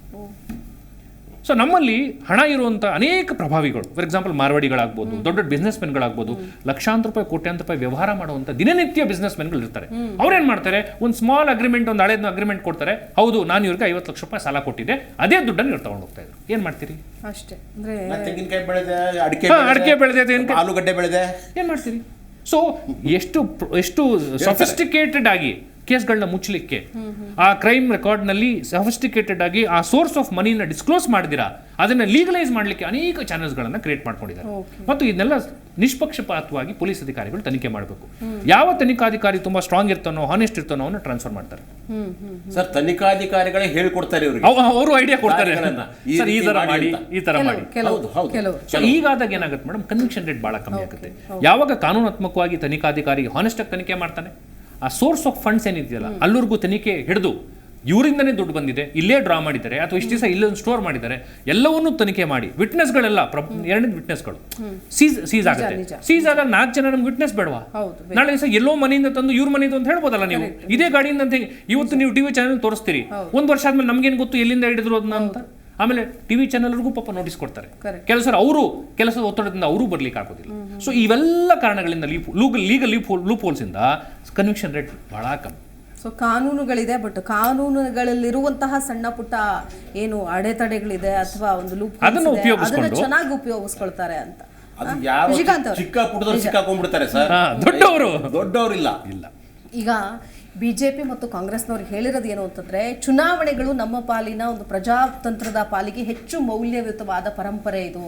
ಸೊ ಇದನ್ನ ಘಾಸಿಗೊಳಿಸೋ ನಿಟ್ಟಿನಲ್ಲಿ ನೀವು ನಿಮ್ಮ ಪಕ್ಷದವರಾಗಿರಬಹುದು ಅಥವಾ ನಿಮ್ಮ ಪಕ್ಷದ ಪರವಾಗಿ ಬರುವಂತಹ ಏನೋ ಪ್ರಚಾರಕ್ಕೆ ಬರುವಂತಹವರಾಗಿರ್ಬೋದು, ಯಾರು ಸ್ಟಾರ್ ಪ್ರಚಾರಕರಾಗಿರ್ಬೋದು, ಸೊ ಅವ್ರು ಯಾರೂ ಕೂಡ ಯಾರಿಗೂ ಹರ್ಟ್ ಆಗೋ ರೀತಿಯಾಗಿ ಅಥವಾ ಈ ಒಂದು ಪ್ರಜಾತಂತ್ರದ ವ್ಯವಸ್ಥೆಯಿಂದ ದುರ್ಬಲಗೊಳಿಸುವಂತಹ ನಿಟ್ಟಿನಲ್ಲಿ ಮಾತನಾಡಕೂಡದು. ಒಬ್ಬ ಅಧ್ಯಕ್ಷರು ಹೇಗೆ ಕಂಟ್ರೋಲ್ ಇಡೋದಕ್ಕಾಗುತ್ತೆ? ಹಾಗಾದ್ರೆ ಒಂದು ಪಕ್ಷದ ಮೇಲೆ, ಒಂದು ಪಕ್ಷದ ನಾಯಕರುಗಳ ಮೇಲೆ ಎಷ್ಟೋ ಬಾರಿ ನಾವು ನೋಡಿದ್ದೀವಿ, ಏನು ನಿಮ್ಮ ಶಾಸಕರು ಹಿಂಗೆ ಅಂದ್ಬಿಟ್ರಲ್ಲ, ಏನು ನಿಮ್ಮ ಸಚಿವರೇ ಹಿಂಗೆ ಅಂದ್ಬಿಟ್ರಲ್ಲ ಅಂತ ಕೇಳಿದಾಗ ಅದು ಅವರ ವೈಯಕ್ತಿಕ ಹೇಳಿಕೆ ಅಂದ್ಬಿಟ್ಟು ಸುಮ್ಮನಾಗ್ತಾರೆ. ಪಕ್ಷದವರು ಅದು ಯಾವುದು ಏನು ಸಮರ್ಥನೆ ಮಾಡ್ಕೊಳ್ಳೋದ. ಇತ್ತೀಚಿನ ಉದಾಹರಣೆಗಳನ್ನು ಕೂಡ ನಾವು ತಗೊಳ್ಬಹುದು, ಇನ್ಕ್ಲೂಡಿಂಗ್. ಬಟ್ ಇದನ್ನು ಹೇಗೆ ಹಾಗಾದ್ರೆ ಸುಮ್ಮನೆ ಪಕ್ಷದ ಇವ್ರು ಹೇಳೋ ಪ್ರಕಾರ ಅಥವಾ ನೀವು ಅವಾಗಲೇ ಹೇಳಿದ ಪ್ರಕಾರ ಪಕ್ಷದ ಅಧ್ಯಕ್ಷರುಗಳ ಮೇಲೆ ಈ ತರ ನೋಟಿಸ್ ಕೊಟ್ಬಿಟ್ರೆ ಅವರ ಹೊಣೆಗಾರಿಕೆನ ಹಾಗಾದ್ರೆ ಅನ್ನೋದು ಏನು ಹೇಳ್ತೀವಿ? ಎಲ್ಲ ಐ ವಾಷಿಂಗ್ ಅಂತ ಹೇಳ್ತೀವಿ ಮೇಡಮ್, ಗೊತ್ತಾಯ್ತಾ? ಸುಮ್ಮನೆ ತೋರಿಸೋದಕ್ಕೆ ಆಯ್ತು, ಇನ್ನೇನಿಲ್ಲ. ಇದು ನಿಜಕ್ಕೂ ಸಹಿತ ಕ್ರಮ ತೆಗೆದುಕೊಳ್ಳಲಿಕ್ಕೆ ಅಲ್ಲ. ಇದು ಬರೀ ನಾವು ಒಂದಿಷ್ಟು ನೋಟಿಸ್ ಕೊಟ್ಟಿದ್ದೀವಿ, ನಾವು ಒಂದಿಷ್ಟು ಪ್ರವಚನ ಮಾಡಿದ್ದೀವಿ, ನಾವು ಒಂದಿಷ್ಟು ಆಶೀರ್ವಚನ ಮಾಡಿದ್ದೀವಿ ಅಂತ ಹೇಳಲಿಕ್ಕೆ, ತೋರಿಸ್ಲಿಕ್ಕೆ ಇವೆಲ್ಲವೂ ಸಹಿತ ದಿಕ್ಕಾವಟ್ ಅಂತ ಹಿಂದಿಯಲ್ಲಿ ಹೇಳ್ತಾರೆ. ಇವರೆಲ್ಲವನ್ನು ಸಹಿತ ಆ ರೀತಿ ಮಾಡ್ತಾ ಇದ್ದಾರೆ ಅಷ್ಟೇ, ಇನ್ನೇನು ಇಲ್ಲ. ಸುಮ್ಮನೆ ನೋಡಿ ಇವಾಗ ಅಲಿಗೇಷನ್ಸು, ಅದೇನು ಸಂವಿಧಾನ ವಿರೋಧಿಯಾಗಿರ್ತಕ್ಕಂಥದ್ದು ಹೇಳಿಕೆಗಳನ್ನು ಅಥವಾ ಸಂವಿಧಾನವನ್ನು ಬದಲಾಯಿಸುತ್ತಾರೆ ಎಂದು ಹೇಳುವಿಕೆಯನ್ನು ಹೇಳಬಾರ್ದು ಅಂತ ಖಂಡಿಸಲಾಗಿದೆ. ಸಂವಿಧಾನ ಬದಲಾಯಿಸ್ತೀವಿ ಅಂತ ಇವ್ರು ಹೇಳಿಲ್ಲ ಕಾಂಗ್ರೆಸ್ನವರು, ಸಂವಿಧಾನ ಬದಲಾಯಿಸ್ತೀರಂತ ಹೇಳಿದವರೇ BJPಯವರು. ಅವ್ರದ್ದೇ ಸಂಸದರಾಗಿ ಹೇಳಿದ್ದಾರೆ. ಅವರೇ ಹೇಳಿದ್ದು ನಾವು ಬಂದಿರೋದೇ ಸಂವಿಧಾನ ಬದಲಾಯಿಸಲಿಕ್ಕೆ. ಆಮೇಲೆ ಹೇಳಿತಕ್ಕ ಅದೇ ಅನಂತಕುಮಾರ್ ಹೆಗಡೆ ಹೇಳ್ತಾರೆ 400 ಸೀಟನ್ನು ಕೊಡಿ ನಮಗೆ, ನಾನು ಸಂವಿಧಾನವನ್ನು ಬದಲಾಯಿಸುತ್ತೇವೆ ಅಂತ ಹೇಳ್ತಾರೆ. ಇತ್ತೀಚೆಗೆ RSS ಬೈಠಕ್ನಲ್ಲಿ ನಮ್ಮ ಅದರ ಸರಸಂಚಾಲಕರು ಏನು ಹೇಳ್ತಾರೆ ಗೊತ್ತಾ ನಿಮಗೆ? ನಮಗೆ 100 ವರ್ಷ ಆಗೋದಿದೆ, ನಾವು ಧಾರ್ಮಿಕ ಆಧಾರದಲ್ಲಿ ಸಂವಿಧಾನವನ್ನು ಬದಲಾಯಿಸ್ತೀವಿ ಅಂತ ಹೇಳ್ಕೊಟ್ಟಿದ್ದಾರೆ. ಅದರ ಅರ್ಥ ಏನು ಅಂತಂದರೆ, ವಿರೋಧಿ ಪಕ್ಷದವರು ಅದನ್ನು ಹುಟ್ಟುಹಾಕಿಲ್ಲ, ಕಾಂಗ್ರೆಸ್ನವರು ಹುಟ್ಟುಹಾಕಿಲ್ಲ, ಆದರೆ ಇಂಡಿಯಾ ಮೈತ್ರಿಕೂಟ ಹುಟ್ಟುಹಾಕಿಲ್ಲ. ಇವರೇ BJPಯವರು, ಸಂಘ ಪರಿವಾರದವರು, ಇವರು ಅಜೆಂಡಾ ಇದೆ ಏನು ಅಂದರೆ ನಮಗೆ ಹೆಚ್ಚು ಸೀಟು ಬಂದರೆ ನಾವು ಸಂವಿಧಾನ ಬದಲಾಯಿಸ್ತೀವಿ ಅಂತ. ಅದನ್ನು ಕೌಂಟರ್ ಮಾಡಿ ಇವರು ನೋಡಿ, ಅವರು ಹೇಳ್ತಾ ಇದ್ದಾರೆ ಸಂವಿಧಾನ ಬದಲಾಯಿಸ್ತೀವಿ ಅಂತ, ಅವರು ಬದಲಾಯಿಸ್ತಾರೆ, ಆದ್ದರಿಂದ ನಮಗೆ ಆತಂಕ ಉಂಟಾಗಿದೆ, ಈ ದೇಶದ ಪ್ರಜಾಪ್ರಭುತ್ವಕ್ಕೆ ಆತಂಕ ಇದೆ ಅಂತ ಇವರು ಹೇಳ್ತಾ ಇದ್ದಾರೆ. ಆದರೆ ಇದು ಏನು ಹೇಳ್ತಾ ಇದೆ ಆಯೋಗ, ಇದು ಈ ರೀತಿ ಏನಾದರೂ ಹೇಳಿಕೆ ಕೊಟ್ಟರೆ ಅದು ಅನಿಶ್ಚಿತತೆಯನ್ನು ಸೃಷ್ಟಿ ಮಾಡುತ್ತೆ, ಅದರ ಜೊತೆಗೆ ಭೀತಿಯನ್ನು ಹುಟ್ಟಿಸುತ್ತೆ, ಅರಾಜಕತೆಯನ್ನು ಹುಟ್ಟಿಸುತ್ತೆ ಭವಿಷ್ಯದಲ್ಲಿ. ಆದ್ದರಿಂದ ಈ ರೀತಿ ಹೇಳಬಾರದು. ಆಯಿತು ಸ್ವಾಮಿ, ಅದು ಹೇಳಬೇಕಾಗಿದ್ದು ನೀವು ಕಾಂಗ್ರೆಸ್ನವ್ರಿಗೆ ಅಥವಾ ಇವರಿಗೆಲ್ಲ, ಇಂಡಿಯಾದವರಿಗೆಲ್ಲ. ಅದನ್ನು ಹೇಳಬೇಕಾಗಿರೋದು RSSನವ್ರಿಗೆ, ಅದನ್ನ ಹೇಳಬೇಕಾಗಿರೋದು BJPಯ ಮಹಾನಾಯಕರಿಗೆ. ಆ ರೀತಿ ಹೇಳುವ ಮೂಲಕ ಮೊದಲು ಸಂವಿಧಾನವನ್ನು ಬದಲಾಯಿಸುವುದಿಲ್ಲ ಎಂದು ಅವ್ರ ಬಾಯಲ್ಲಿ ಹೇಳಿಸಬೇಕೆ ಹೊರತಾಗಿ ಒಂದೇ ಒಂದು ಸರ್ತಿ ಇಲ್ಲಿವರೆಗೂ ಅನಂತಕುಮಾರ್ ಹೆಗಡೆಗೆ ವಾರ್ನಿಂಗ್ ಕೊಟ್ಟಿಲ್ಲ, ಇದೇ BJP ನೋಟಿಸ್ ಕೊಟ್ಟಿಲ್ಲ. ಯಾಕೆ ಕೊಟ್ಟಿಲ್ಲ? ಅವ್ರು ತಪ್ಪಲ್ವಾದ ಸಂವಿಧಾನ ವಿರೋಧಿ ಹೇಳಿಕೆ. ನಾನು ಹೇಳೋದು ಅವ್ರು ಏನೇ ನೋಟಿಸ್ ಕೊಟ್ಟರು, ವಾರ್ನಿಂಗ್ ಕೊಟ್ಟರು, ಬಟ್ ಅದು ತಪ್ಪೇ ಅನ್ನೋದನ್ನ ಶಿಕ್ಷೆ ಆಗಬೇಕು. ಆಯ್ತಾ? ಇಲ್ಲಿ ಸುಮೋಟೋ ಕೇಸ್ ದಾಖಲಿಸ್ಕೊಳ್ಬೇಕು, ಆಯ್ತಾ? ಪ್ರಕರಣಗಳನ್ನ ದಾಖಲಿಸ್ಕೋಬೇಕು. ಅವ್ರವ್ರು ಏನು ಶಿಸ್ತು ಕ್ರಮ ತೆಗೆದುಕೊಳ್ತಾರ, ಜನರಿಗೂ ಅದಕ್ಕೂ ಸಂಬಂಧ ಇಲ್ಲ. ಅವ್ರು ತಗೊಳ್ಳಿ ಬಿಡ್ಲಿ, ತಗೊಂಡೆ ಅಂತ ಹೇಳಿದ್ರು ಹೆಂಗ್ ಗೊತ್ತಾಗುತ್ತೆ ಜನಕ್ಕೆ? ಏನ್ ತಗೋಬಹುದು? ಭಾಳ ಅಂದ್ರೆ ಟಿಕೆಟ್ ಮಿಸ್ ಮಾಡಿದ್ರು ಟಿಕೆಟ್ ಕೊಡದೇ ಇರಬಹುದು ಅಷ್ಟೇ. ಅದು ಬಿಟ್ರೆ ಇನ್ನೇನ್ ಮಾಡೋದಕ್ಕಾಗತ್ತೆ ಅವ್ರ ಕೈಲಿ? ಎಸ್ ಸರ್, ವಿನಯ್ ಅವ್ರು ಅಂದ್ರೆ ಈಗ ಸ್ಟಾರ್ ಪ್ರಚಾರಕರು ಅಂತ ಏನ್ ಕರ್ಕೊಂಡು ಬರ್ತಾರಲ್ಲ, ಸೊ ಅಂಥವ್ರ ಹೊಣೆ. ಅಥವಾ ಸ್ಟಾರ್ ಪ್ರಚಾರಕರು even they may be a celebrities or ಪಕ್ಷದಲ್ಲೇ ಇರುವಂತಹ ಯಾರು ತುಂಬಾ ವರ್ಚಸ್ ಇಟ್ಕೊಂಡಿರ್ತಾರೋ, ಯಾರಿಗೆ ಜಾಸ್ತಿ ಅಭಿಮಾನಿಗಳಿರ್ತಾರೋ, ಯಾರು ತುಂಬಾ ಚೆನ್ನಾಗಿ ಭಾಷಣವನ್ನ ಮಾಡಿ ಜನರನ್ನ ಓಲೈಸ್ತಾರೋ ಅಂಥವ್ರನ್ನ ಸ್ಟಾರ್ ಪ್ರಚಾರಕರು ಅಂತ ನೇಮಕ ಮಾಡ್ತಾರೆ. ಬಟ್ ಅಂಥವ್ರ ಮೇಲೆ ಹೆಚ್ಚಿನ ಹೊಣೆ ಇರಬೇಕು, ನಿಗಾ ಇಡಬೇಕು ಅನ್ನೋದನ್ನ ಹೇಳಿದೆ. ಸೊ ಇದನ್ನ ಹೇಗೆ ಹಾಗಾದ್ರೆ ಮಾನಿಟರ್ ಮಾಡ್ತಾರೆ ಅಂತ, ಹೆಂಗ್ ಕಂಟ್ರೋಲ್ ಮಾಡ್ತಾರೆ? ಸೊ ಅಲ್ಟಿಮೇಟ್ಲಿ ಅವ್ರಿಗೂ ಬೇಕಾಗಿರೋದು ಅದೇ, ಜನರನ್ನ ಸೆಳೆಯೋದು, ಏನಾರು ಮಾತಾಡಿ ಏನಾರು ಹೇಳಿ, ಒಟ್ನಲ್ಲಿ ನಮಗೆ ವೋಟ್ ಬ್ಯಾಂಕ್ ಜಾಸ್ತಿ ಆಗಬೇಕಷ್ಟೇ ಅಂತ. ಬಟ್ ಇಂಥವ್ರ ಮೇಲೆ ನಿಗಾ ಹೇಗೆ ಸಾಧ್ಯ? ಅದೇ ಮೇಡಮ್, ನಮಗೆ ನೀವು ಹೇಳಿದ ಪಾಯಿಂಟ್ಗೆ ಬರೋನಿದ್ದೆ ನಾನು. ಈ ಸುಮೋಟೋ ಕೇಸ್ಗಳನ್ನ ತೊಗೊಬೋದು ಎಲೆಕ್ಷನ್ ಕಮಿಷನ್, ಬಟ್ ಇವತ್ತು ಎಲ್ಲಿ ತೊಗೋತಾ ಇದ್ದಾರೆ? ಸೋ ಮೆನಿ ಕೇರ್ಲೆಸ್ ಸ್ಟೇಟ್ಮೆಂಟ್ಗಳು ಬಂದ್ಬಿಡುತ್ತೆ. ಅಥವಾ ಸ್ಟಾರ್ ಪ್ರಚಾರಕರು ಅಂತ ಯಾರು ಬರ್ತಾರೆ, ನಿಮಗೆ ಲಾಸ್ಟ್ ಟೈಮ್ ನನಗೆ ಪರ್ಸ್ನಲಿ ಆಗಿರೋ ಎಕ್ಸ್ಪೀರಿಯನ್ಸ್ ನಾವು ನೋಡಿರೋದು, ಈ 15 ಲಕ್ಷ ಅಕೌಂಟಿಗೆ ಬಂದ್ಬಿಡುತ್ತೆ ಅನ್ನೋದು ಎಲ್ಲೋ ಗಾಳಿನಲ್ಲಿ ಬಂದ್ಬಿಟ್ಟಿದೆ. ಅದು ಅಂದರೆ ಮಾನ್ಯ ಪ್ರಧಾನಮಂತ್ರಿಗಳು ಮಾತಾಡಿದ್ದಾರೆ ಅದನ್ನು. ಬಟ್ ಇವಾಗ ಅದನ್ನು ಬಳಸ್ಕೊಂಡು ಎಷ್ಟೊಂದು ಈ ಝೀರೋ ಅಕೌಂಟ್ಗಳಂತ ಮಾಡಿಸ್ತಾರಲ್ಲ, ಎಷ್ಟೊಂದು ಜನಕ್ಕೆ ಮಾಡಿಸಿದ್ದಾರೆ. ಹೌದು, ಜನ್ಧನ್ ಅಕೌಂಟ್ಗಳು. ಆಮೇಲೆ ಈ 2 ಕೋಟಿ ಉದ್ಯೋಗ ಕೊಡ್ತೀವಿ ಅಂತ ಅವರು ಜವಾಬ್ದಾರಿಯುತವಾದ ಮಾತದು. ಬಟ್ ಅದು ಮಾಡದೇ ಇದ್ದಾಗ ಈ ಥರ ಸ್ಟಾರ್ ಪ್ರಚಾರಕರುಗಳೇ ಹೇಳಿರೋದು ಬೋಂಡ ಮರೋದು ಒಂದು ಇದು ಅಂತ. ಸೊ ಜನಗಳನ್ನ ಒಂದು ಬಾಯಿ ಮುಚ್ಚೋದಕ್ಕೆ ಇದನ್ನೂ ಬಳಸ್ಕೋತಾ ಇದ್ದಾರೆ. ಸೊ ಒಂಥರ ಇದು ಹೇಳ್ಬಿಟ್ಟು ಆಮೇಲೆ ಅದನ್ನು ಉಲ್ಟಾ ಮಾತಾಡೋದು ಗೊತ್ತು ಈ ಸ್ಟಾರ್ ಪ್ರಚಾರಕರಿಗೆ. ಅಂದರೆ ಎಲೆಕ್ಷನ್ ಮುಗಿದ ಮೇಲೆ ಏನು ಬೇಕಾದ್ರೆ ಮಾತಾಡ್ತೀವಿ ನಾವು. ಈ ಥರದ್ದು ಬಂದ್ಬಿಡುತ್ತೆ. ಇಲ್ಲಿ ಈ ಎಲೆಕ್ಷನ್ ಕಮಿಷನ್ನೇ ಯಾರು ರಾಜಕಾರಣಿಗಳಾಗಲಿ ಅಥವಾ ಸೆಲೆಬ್ರಿಟಿಗಳಾಗಲಿ ಯಾರು ಮಾತಾಡ್ತಾರೋ ಬೇಜವಾಬ್ದಾರಿಯುತ ಹೇಳಿಕೆಗಳು ಬಂದಾಗ ಅದಕ್ಕೆ ಸುಮೋಟೋ ಕೇಸ್ಗಳು ದಾಖಲಿಸಬೇಕಾಗತ್ತೆ. ಅವ್ರಿಗೆ ಒಂದು ಸ್ಟಾಫು ಇದೆ, ಪ್ರತಿ ಮೀಟಿಂಗಲ್ಲೂ ಹೋಗ್ಬಿಟ್ಟು ಅವರೇ ವಿಡಿಯೋಗ್ರಾಫರ್ಗಳನ್ನ ನೇಮಿಸಿರ್ತಾರೆ, ಅವರೇ ವಿಡಿಯೋಗಳನ್ನ ಎಲ್ಲದೂ ಕೊಟ್ರಲ್ಲ ಸರ್. ಏನೋ ನಿಮ್ಗೆಲ್ಲರೂ ಹಣ ಏನಾದರೂ ಹಂಚಿಕೆ ಮಾಡ್ತಾ ಇದ್ದಾರೆ ಅನ್ನೋದು ಗೊತ್ತಾಯ್ತು ಅಂತಂದ್ರೆ ಅಲ್ಲೇ ಇಮಿಡಿಯೇಟ್ ಆಗಿ ರಿಪೋರ್ಟ್ ಮಾಡಿ CVGIL ಆ್ಯಪ್ ಅಂತ ಇದೆ ಹಾಕಿ ಆಯ್ತಾ, ಇಷ್ಟೆಲ್ಲ ಅವಕಾಶ ಇದೆ ನಿಮಗೆ ಅಂತೆಲ್ಲ ಹೇಳಿದ್ರು. ಬಟ್ ಆದ್ರೆ ಇಷ್ಟೇ ಪ್ರಕರಣಗಳಿದ್ರು ಅಥವಾ ಇಷ್ಟೇ ಕೇಸಸ್ಗಳು ನಡೆದ್ರು ಅಲ್ಲಿ ಅವ್ರಿಗೇನೆ ಯಾರಿಗೂ ಶಿಕ್ಷೆ ಆಗಿಲ್ಲ. ಇನ್ನು ಇವರೆಲ್ಲ ಎಲ್ಲಿ ಬರ್ತಾರೆ, ಎಲ್ಲಿ ಕೇಸ್ ಕೊಡ್ತಾರೆ ಅನ್ನುವಂಥ ಪ್ರಶ್ನೆ ಎದುರಾಗುತ್ತೆ. ನಾನು ಮಾತಾಡ್ತೀನಿ. ಏನ್ ಹೇಳಿದೆ ಒಂದು ಬ್ರೀಫ್ ಆಗಿ ನೋಡ್ಕೊಂಡು ಬಂದ್ಬೋಣ. ಚುನಾವಣಾ ಆಯೋಗ ಕೊಟ್ಟಿರುವಂತಹ ಸಂದೇಶ ಏನು ಅನ್ನೋದನ್ನ ಒಂದು ಹೈಲೈಟ್ಸ್ ಮಾತ್ರ ನಾವೀಗಾಗಲೇ ಚರ್ಚೆ ಮಾಡಿದ್ದೀವಿ ಇದೇ ವಿಷಯಗಳ ಬಗ್ಗೆ. ಸಮಾಜವನ್ನ ಒಡೆಯುವಂತಹ ಯಾವುದೇ ಭಾಷಣ ಬೇಡ. ನೋಡಿ, ಸರ್ವೇ ಸಾಮಾನ್ಯವಾಗಿ ನಾವು ಈ ಮಾತನ್ನು ಹೇಳ್ತಾ ಇರ್ತೀವಿ. ಎಲೆಕ್ಷನ್ ಸ್ಟಾರ್ಟ್ ಆದಾಗಿಂದ ನಾವು ಈ ಮಾತುಗಳನ್ನ, ಈ ವಿಚಾರಗಳನ್ನ ಚರ್ಚೆ ಮೂಲಕ ಇಡುವಂತಹ ಪ್ರಯತ್ನ. ಧಾರ್ಮಿಕ ಹಾಗೂ ಕೋಮು ನೆಲೆಯಲ್ಲಿ ಮಾತಾಡಬಾರ್ದು.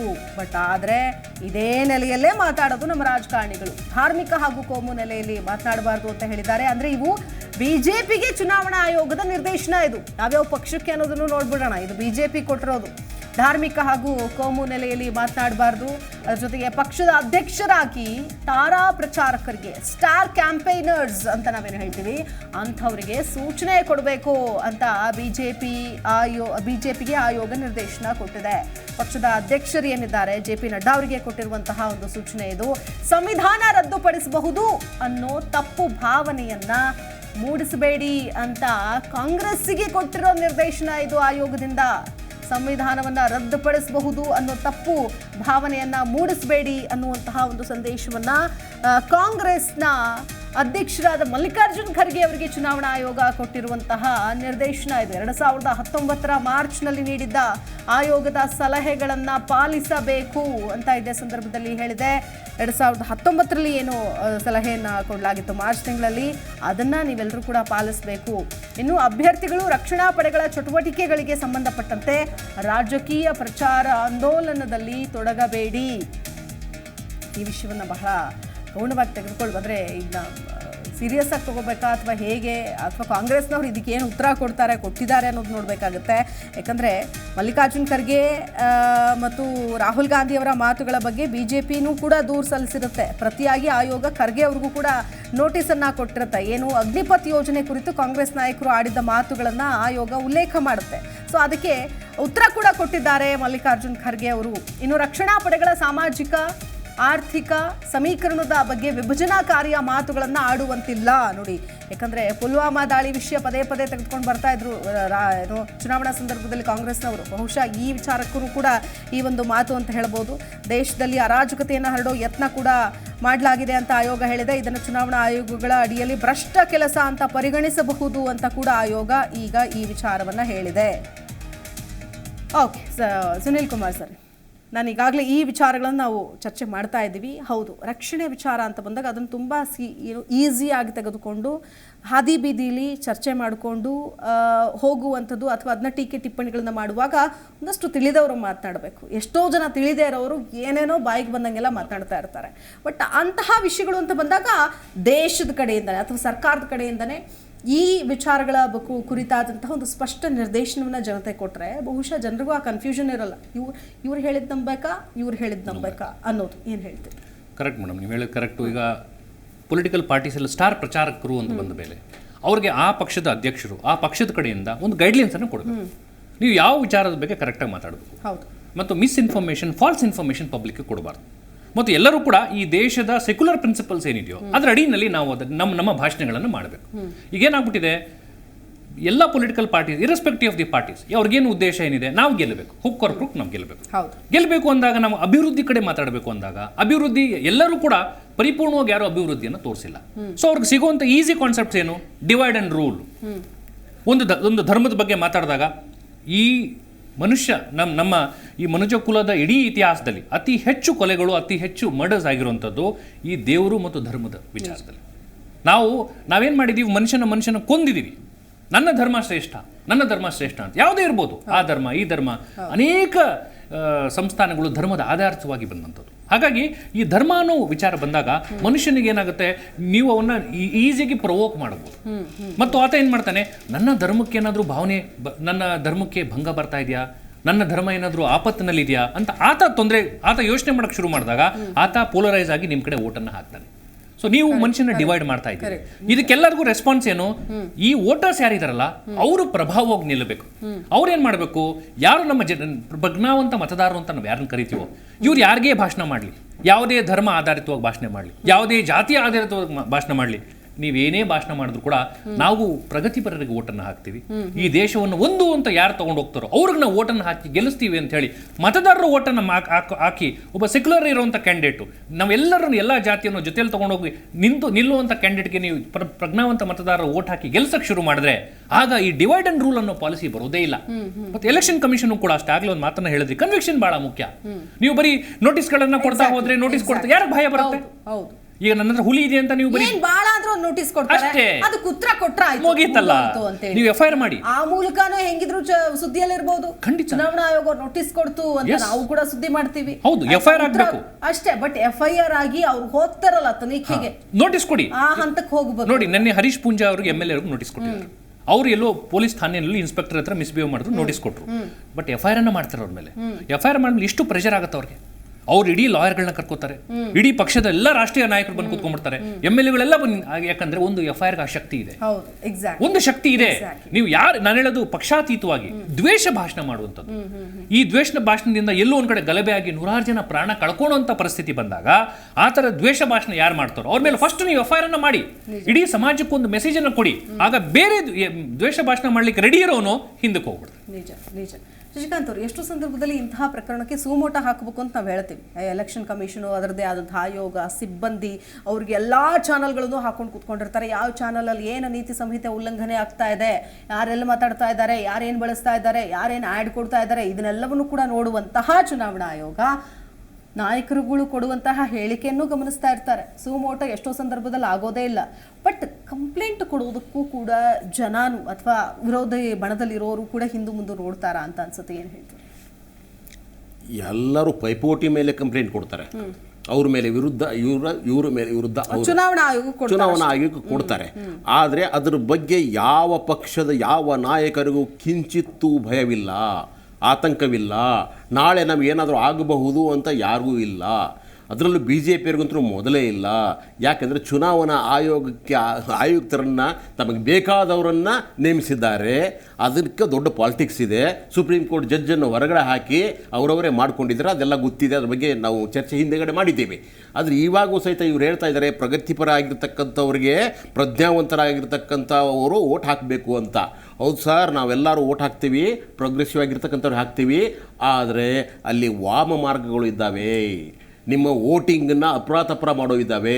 ಈವಾಗಲೇ ನಿಮಗೆ ಗೊತ್ತಿದೆ, ಇಲೆಕ್ಷನ್ ಮುಗಿದ ತಕ್ಷಣವೇ, ಮತದಾನ ಮುಗಿದ ತಕ್ಷಣವೇ ಒಂದು ಅಂಕಿಅಂಶ ಕೊಡ್ತಾರೆ. ಆಮೇಲೆ 10 ದಿವಸ ಆದಮೇಲೆ ಇನ್ನೊಂದು ಅಂಕಿಅಂಶ ಬರುತ್ತೆ. ಇಲ್ಲಿವರೆಗೂ 5 ಹಂತದ ಮತದಾನದಲ್ಲಿ ಆಗಿರ್ತಕ್ಕಂಥ ವೇರಿಯೇಷನ್ ಎಷ್ಟು ಆಗುತ್ತೆ ನಿಮಗೆ? 1.7 crore ಮತಗಳು. ಅಷ್ಟು ವ್ಯತ್ಯಾಸಗಳಾಗಿದ್ದಾವೆ. ಯಾಕೆ? ಅವತ್ತು ಹೇಳಿದ್ದು ಒಂದು, ಇನ್ನೊಂದು ಹೇಳಿದ್ದು ಒಂದು. ಇವಾಗ ಚುನಾವಣಾ ಆಯೋಗದವ್ರು ಹೇಳ್ತಾ ಇದ್ದಾರೆ, ನಾವು ಇದೆಲ್ಲ ಲೆಕ್ಕ ಜನರಿಗೆ ಕೊಡೋದಲ್ಲ, ನಾವು ಈ ಲೆಕ್ಕ ಕೊಡಬೇಕಾದದ್ದು ಯಾರಿಗೆ ಅಂದರೆ ಈ ಅಭ್ಯರ್ಥಿಗೆ, ಇಲ್ಲ ಅಂದರೆ ಅವನಿಗೆ ಏಜೆಂಟಿಗೆ ಮಾತ್ರ ಕೊಡ್ತೀವಿ ಹೊರತಾಗಿ ಯಾರಿಗೂ ಸಹಿತ ನಾವು ಮಾಧ್ಯಮದವರಿಗೆ ಹೇಳೋದಿಲ್ಲ, ಬೇರೆ ಜನಸಾಮಾನ್ಯರಿಗೆ ಹೇಳುವುದಿಲ್ಲ ಎಷ್ಟು ವೋಟಿಂಗ್ ಆಯಿತು ಅಂತ. ಇದು ದುರಹಂಕಾರ ಅಲ್ವಾ? ಇದು ಸರ್ವಾಧಿಕಾರ ಅಲ್ವಾ? ನಾವು ಜನರಾಗಿರ್ತಕ್ಕಂಥವ್ರು ನಮಗೆ ಹಕ್ಕಿಲ್ವ ಕೇಳೋದಕ್ಕೆ, ಎಷ್ಟಪ್ಪ ಮತ ಹಾಕಿದ್ದೀವಿ ಅಂತ ಹೇಳ್ಬಿಟ್ಟು ಅದನ್ನು ಕೊಡೋದಿಲ್ಲ ಅಂತ ಹೇಳ್ತಾರಂತಂದರೆ ಈ ಚುನಾವಣಾ ಆಯೋಗ ಗೋಲ್ಮಾಲ್ ಮಾಡುತ್ತೆ ಅಂತ ಅರ್ಥ ಅಲ್ವಾ? ಸೊ ಇವಾಗೂ ನೋಡಿ ನೀವು, ಎಲ್ಲೋ CC ಕ್ಯಾಮ್ರಾ ಆಫ್ ಆಗಿಬಿಡುತ್ತೆ, ಇನ್ನೆಲ್ಲೋ ಯಾರೋ ಒಬ್ಬನು ನಿನ್ನೆ ಎಲ್ಲ ರಕ್ಷಣೆಯನ್ನು ಬೇಧಿಸ್ಕೊಂಡೇ ಹೋಗ್ಬಿಟ್ಟಿದ್ದಾನೆ. ಇವೆಲ್ಲವನ್ನೂ ಮಾಡ್ತಾ ಇರುವಾಗ ಯಾವಾಗ ಸರಿಯಾದ ಕ್ರಮದಲ್ಲಿ ಚುನಾವಣೆ ನಡೆಯುತ್ತೋ, ಮತದಾನ ನಡೆಯುತ್ತೋ, ನೀವು ಹೇಳಿದ್ದೆಲ್ಲವೂ ಸರಿ ಸರ್. ಆದರೆ ಹೇಗಿದೆ ಅಂತಂದರೆ ನೀವು ಏನಾದರೂ ಹಾಕ್ಕೊಳ್ಳಿ, ನನಗೇನು ಬೇಕು ಆ ರಿಸಲ್ಟನ್ನು ನಾನು ಮಾಡ್ಕೊಳ್ತೀನಿ ಅನ್ನೋದು. ಮೇಡಮ್ ಹೇಳಿದ್ರು ಗೆಲ್ಲುವುದೇ ಎಲ್ಲ ಪಕ್ಷದ್ದು ಒಂದು ಅಂತಿಮ ಗುರಿ ಅಂತ. ಆದರೆ BJP ಅವರು ಬರೀ ಗೆಲ್ಲುವುದು ಗುರಿ ಅಲ್ಲ ಮೇಡಮ್. ಇಲ್ಲ ಸಾರಿ, ಅಲ್ಲೆಲ್ಲ ಒಂದು ನಿಮಿಷ, ಒಂದೇ ಸೆಕೆಂಡ್ ಒಂದು ಮಾತು ಹೇಳ್ಬಿಡ್ತೀನಿ ನಿಮಗೆ. ಎಲ್ಲ ಪಕ್ಷಕ್ಕೆ ಗೆಲ್ಲುವುದಿರ್ಬೋದು. ಕಾಂಗ್ರೆಸ್ ಅಂತ ಮಾತಾಡ್ತಾ ಇಲ್ಲ ಫಾರ್ ಯುವರ್ ಕೈಂಡ್ ಇನ್ಫಾರ್ಮೇಷನ್. ಇಲ್ಲಿ ನಾನು BJP ಹೆಚ್ಚು ಕಾಂಗ್ರೆಸ್ ಹೆಚ್ಚು ಅಲ್ಲ. ರಾಜಕಾರಣಿಗಳು ಅಂತ ಬಂದಾಗ ಎಲ್ಲರೂ ಒಂದೇ ತಕ್ಕಡಿನೇ. ಎಲ್ಲರೂ ದ್ವೇಷ ಭಾಷಣ ಮಾಡ್ತಾರೆ, ಎಲ್ಲರೂ ಬಾಯಿಗೆ ಬಂದಾಗ ಮಾತಾಡ್ತಾರೆ, ಎಲ್ಲಾರು ಏನೋ ಆ ಹೇಳಿಕೆಗಳನ್ನ, ಕೆಲವೊಂದು ಹೇಳಿಕೆಗಳಿದೆ ಕಾಂಗ್ರೆಸ್ನವ್ರದ್ದು ಇದೆ, ಬಿಜೆಪಿ ಒಂದೆರಡು ಹೇಳಿಕೆ ಹೇಳಿ ನನಗೆ. ಇಲ್ಲಿವರೆಗೂ ಅಲ್ಲ, ನಾನು ಅವ್ರು ಸಮರ್ಥನೆ ಮಾಡ್ಕೊಡ್ತಾ ಇಲ್ಲ ಸರ್. ಇಲ್ಲಿವರೆಗೂ ರಾಹುಲ್ ಗಾಂಧಿ ವಿಭಜನಕಾರಿಯಾಗಿರ್ತಕ್ಕಂಥ ಯಾವ ಹೇಳಿಕೆ ಹೇಳಿದಾರೆ ಹೇಳ್ಬಿಟ್ಟಿದ್ದಾರೆ. ರಾಹುಲ್ ಗಾಂಧಿ ಅವ್ರ ಬಗ್ಗೆ, ಮೋದಿ ಅವ್ರ ಬಗ್ಗೆ ಸಪರೇಟ್ ಆದ ಒಂದು ಆಯಾಮದಲ್ಲಿ ಚರ್ಚೆಯನ್ನ ಇರ್ಲಿ, ಇವತ್ತರೆಗೂ ಹೇಳಿಲ್ಲ. ಬಹುಶಃ ನಾನು ನಿಮ್ಮ ಮೋದಿ ಅವರ ಬಗ್ಗೆ 100 ಹೇಳ್ತೀನಿ ನಿಮಗೆ. ವಿನಯ್ ಅವ್ರ ಆಯ್ತು. ಸೊ ಈಗ ನಾವು ಈ ಸಂದರ್ಭದಲ್ಲಿ ನೀತಿ ಸಂಹಿತೆ ಅನ್ನೋದು ಒಂದು ಜಾರಿ ಮಾಡ್ತಾರೆ. ಬಟ್ ಆದ್ರೆ ಈ ನೀತಿ ಸಂಹಿತೆಯ ಉಲ್ಲಂಘನೆಯನ್ನ ಖುದ್ದು ಪಕ್ಷದವರೇ ಮಾಡ್ತಾರೆ, ಉಲ್ಲಂಘನೆ ಮಾಡ್ತಿರ್ತಾರೆ. ಬಟ್ ಆದ್ರೆ ಇದನ್ನ ಮಾನಿಟರ್ ನಿಜಕ್ಕೂ ಎಷ್ಟರ ಮಟ್ಟಿಗೆ ಸೀರಿಯಸ್ ಆಗಿ ಮಾಡ್ತಾರೆ ಅಂತ, ಅಥವಾ ಎಷ್ಟರ ಮಟ್ಟಿಗೆ ಈ ನೀತಿ ಸಂಹಿತೆಯ ಒಂದು ಜಾರಿ ಆಗುತ್ತೆ ಅಂತ ಏನ್ ಹೇಳ್ತೀರಿ? ನಮ್ಮ ಒಂದು ನಾನು ಕೆಲವು ಎಕ್ಸ್ಪೀರಿಯನ್ಸ್ಗಳು ನಾವು ನೋಡಿರೋದು, ಈ ಸಣ್ಣ ಪುಟ್ಟ ಪಕ್ಷ ಅಥವಾ ಯಾರನ್ನ ಇಂಡಿಪೆಂಡೆಂಟ್ ಕ್ಯಾಂಡಿಡೇಟ್ಗಳು, ಇವ್ರುಗಳದ್ದು ನೀವು ಎಕ್ಸ್ಪೀರಿಯನ್ಸ್ಗಳನ್ನ ನೀವು ಪ್ರಾಬಬ್ಲಿ ನಿಮಗೂ ಡೈರೆಕ್ಟ್ ಎಕ್ಸ್ಪೀರಿಯನ್ಸ್ ಇರ್ಬೋದು. ಅವ್ರುಗಳಿಗೆ ಹೆಂಗಿರುತ್ತೆ, ಇವಾಗ ಅವರೊಂದು ಲೀಫ್ಲೆಟ್ ತರಬೇಕು ಅಂದರೆ ಹೆಂಗೆ ಒಂದು ಕರಪತ್ರ ತಂದು ಪ್ರಚಾರ ಮಾಡ್ತಾರೆ, ಅಥವಾ ಒಂದು ಟೆಂಪೋದಲ್ಲಿ ಪ್ರಚಾರ ಮಾಡ್ಕೊಂಡು ಹೋಗ್ತಾರೆ, ಅಥವಾ ಎಲ್ಲೋ ಒಂದು ಕಡೆಗೆ ಪಬ್ಲಿಕ್ ಮೀಟಿಂಗ್ ಮಾಡ್ತಾರೆ. ಇವ್ರುಗಳಿಗೆ ಹೆಂಗಿರುತ್ತೆ ಅದೇನೇ ಕಾಂಗ್ರೆಸ್ಗೆ ಅಥವಾ BJPಗೆ ಹೆಂಗಿರುತ್ತೆ. ಇದನ್ನು ನೋಡ್ಬಿಟ್ರೆ ನಾವು ಡೈರೆಕ್ಟಾಗಿ ನಾವು ನೋಡೋದು, ಅವ್ರಿಗೆ ಯಾವುದೇ ನಿಯಮಗಳು ಅಪ್ಲೈ ಆಗೋದಿಲ್ಲ. ಅವರೆಲ್ಲ ಗಾಳಿಗೆ ತುರುಬಿಡ್ತಾರೆ. ಅವರು ನಾವು ಹಾಕಿದ್ದೀವಿ ಹೋಗ್ರಿ ಅಂತಾರೆ, ಅವ್ರನ್ನ ವಿಡಿಯೋ ಹಿಡ್ಕೊಂಡು ಪಾಪ ಸ್ಟಾಫ್ಗಳು ರೆಕಾರ್ಡಿಂಗು ಮಾಡ್ಕೋತಾರೆ, ಎಲ್ಲನೂ ಆಗುತ್ತೆ. ಬಟ್ ಎಷ್ಟು ಇವಾಗ ನೀವು ಸುಮ್ಮನೆ ಒಂದು ರ್ಯಾಲಿ ಹೋಗುತ್ತೆ ಅಂತ ಹೇಳಿದ್ರೆ ಎಷ್ಟು ಬೈಕ್ ಇರುತ್ತೆ, ಎಷ್ಟು ಫ್ಲಾಗ್ ಇರುತ್ತೆ, ಎಲ್ಲ ಲೆಕ್ಕ ಕೊಡಬೇಕು ಇದಕ್ಕೆ ಎಲೆಕ್ಷನ್ ಕಮಿಷನ್ಗೆ. ಅದ್ರ ಖರ್ಚು ಯಾರು ಬರೆಸಿದ್ದಾರೆ ಎಲ್ಲನೂ ಕೊಡಬೇಕು.